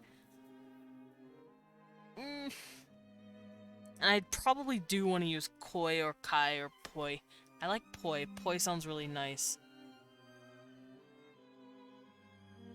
Yeah, I'm gonna use poi.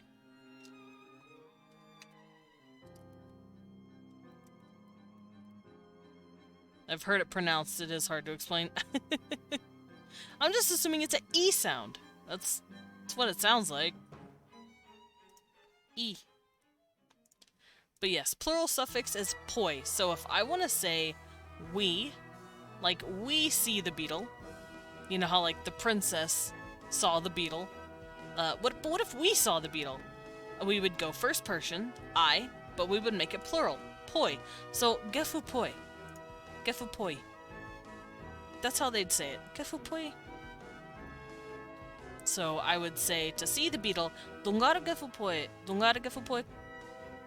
Oh, that's really hard to do. Dungara gefu poi kadza. Dungara gefu poi kadza. We see the beetle. Alright, so we can cut this out. Goodbye. Personal and impersonal pronouns. Yes. Every language has that. Thai? Yeah, I don't think it's Thai. Could be Tia. Tia, maybe. But Thai does not sound correct at all.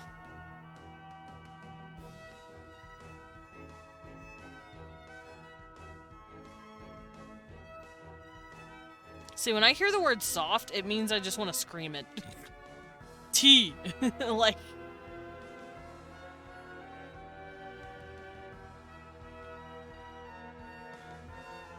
So there is a who and what and when in there and all that. T. T? T. T. That's like a T. That's like this, though. Where the J is a y noise. T. And V. V. That's hard to say. Well, no, that's why I said to use the IPA instead. IPA helps. Wait. I just choked on my own breath. Are you talking about the I sound, the E sound being soft, or are you talking about the T sound being soft? The t-t sound? Because, are we talking about ta? IPA did not help. Mwah.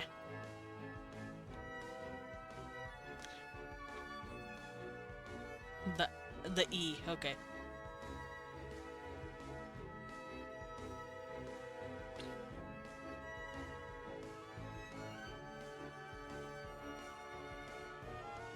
Yeah, the English has an E sound, but like feed or keep or team, but like that's as E as you can go.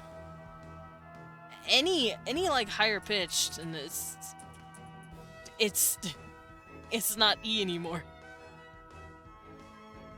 Cause that's as sharp as I would think, as hard as I would think, unless we're like pronouncing it in the back of our mouth when we should be pronouncing it in the front of our mouth, like E versus E. But that sounds dumb. Because anything softer than E is I. Is softer.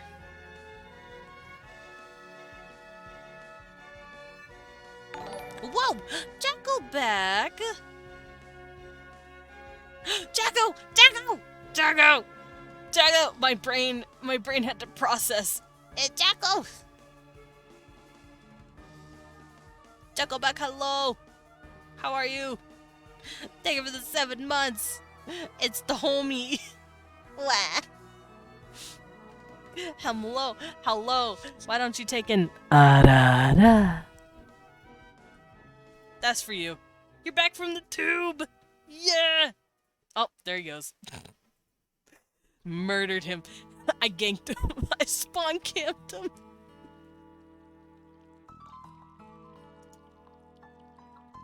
How you feeling, Jacko?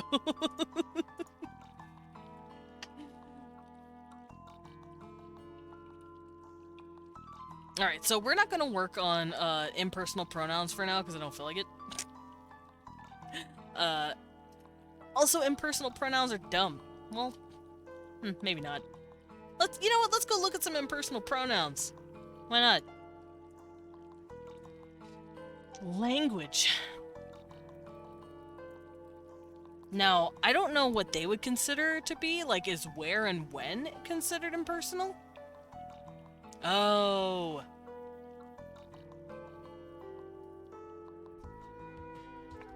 One, they, and who could be impersonal. Well, I mean, I already kind of have that with the indefinite you. 54K Pog.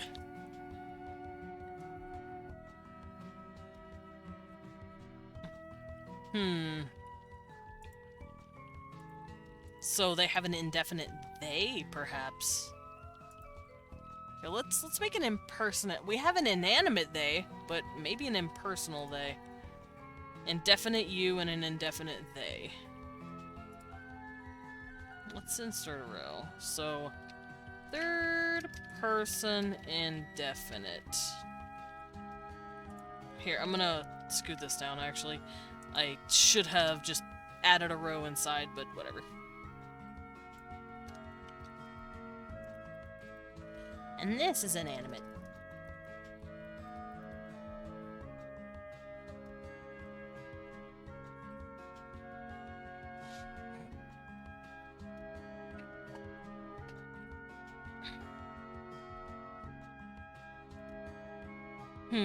Alright, so what word should I use for this?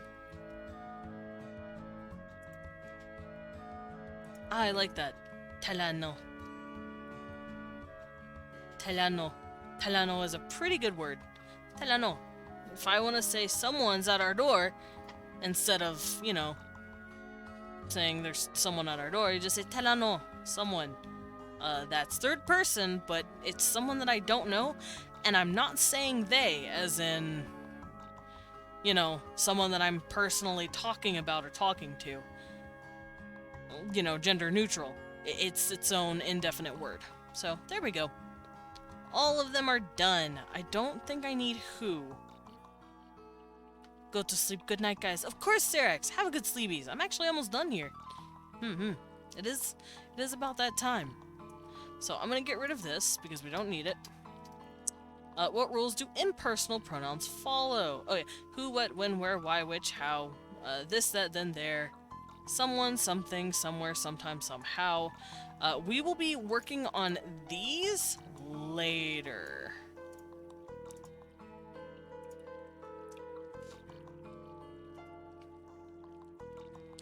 Good night, girly. Angry. Angry Amy.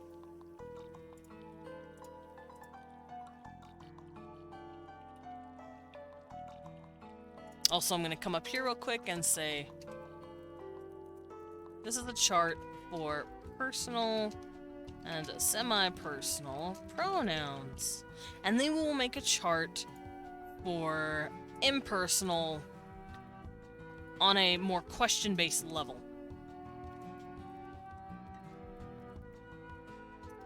So let me go look that up, and we're going to start working on that later. However, I will let you guys know, next Wednesday, I am going to start taking on guests again. I'm going to... Oh, panic. Oh, okay, of course. I'm going to have on another guest. I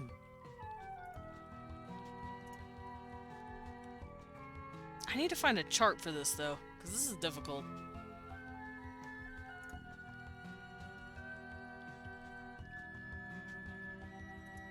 Alright, so I think it is called... I think it is impersonal pronouns. It's not saying, though, and it's making me mad.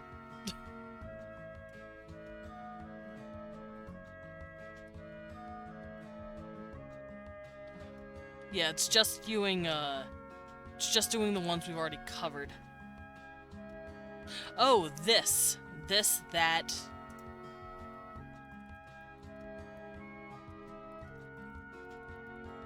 Fun fact, by the way, it's really interesting that I've heard this before, but I'll leave you with this final thought. Did you know that if you ask a specific question word, you can usually get the answer by just switching the WH with a TH? It doesn't quite work with, like, who, but like, what? That. Where? There. When? Then. It's really fucking cool. I thought that was dope. Who, what, when, where. Why? Thighs. I don't know. But I thought that was funny. It works for these three. It doesn't work for who and why, but it does work for what, where, and when. It's really fucking interesting. But yeah, you can take that food of thought. And while I close out, thank you guys so much. Who, thou. Well, yeah, kind of. It works a little bit in thou. It kind of works in like really old English. But I thought that was really funny. But yeah, that you guys can hold on to that and think about that. What, where, and when, you can answer it by switching the TH. That, there, and then. But yeah, this will be all for me today. Thank you guys so much for hanging out and watching me go mad with this stuff. And thank you for listening to me explain in the best way possible how grammar works, specifically how nouns work, and gender casing, as well as some pronouns. We also covered syllables, specifically syllables. Of course, Deco, and thank you for dropping in. I know I'm pretty much closing right when you show up, but listen, it's okay. I appreciate you. Alright, so we're gonna drop in on somebody. We're gonna find a cutie pie to raid.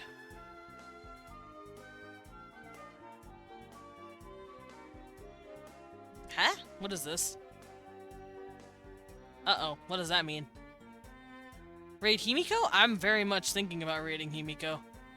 But I am checking in on someone real quick. Because their title says, one last stream, and I'm kind of worried. I think they're okay. I'm not gonna worry too much about it, but yeah, let's... Do you guys want to see a cute hellhound? I want to see a cute hellhound. I think that'd be fun. Also, Himiko is showing off their new model today, so everybody hop in and go say hi to them. But here you go. Grab this and let Himiko know that it is tea time. If you don't have my emotes though, that's perfectly fine. You can grab this instead and let Himi know that there's a bat rave coming. Wow! Let's hop over here real quick, just so I can But yeah, let's go say hi to Himi.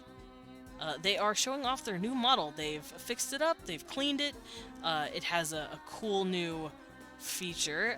Also, I believe it has a few new outfits to switch into as well. So, all the cool stuff. Yeah, I'm gonna see you guys tomorrow, though. I may or may not be playing Cult of the Lamb. Chase tail floof, yeah. Dude, that video of Himiko chasing their tail is so cute. It's actually quite adorable. For those of you who haven't seen, it is on their Twitter. It's very cute. But yeah, I'll see you guys tomorrow for Some possibly Cult of the Lamb. I don't know, though. We'll have to see. Goodbye! Wow! I'm still falling. Ah!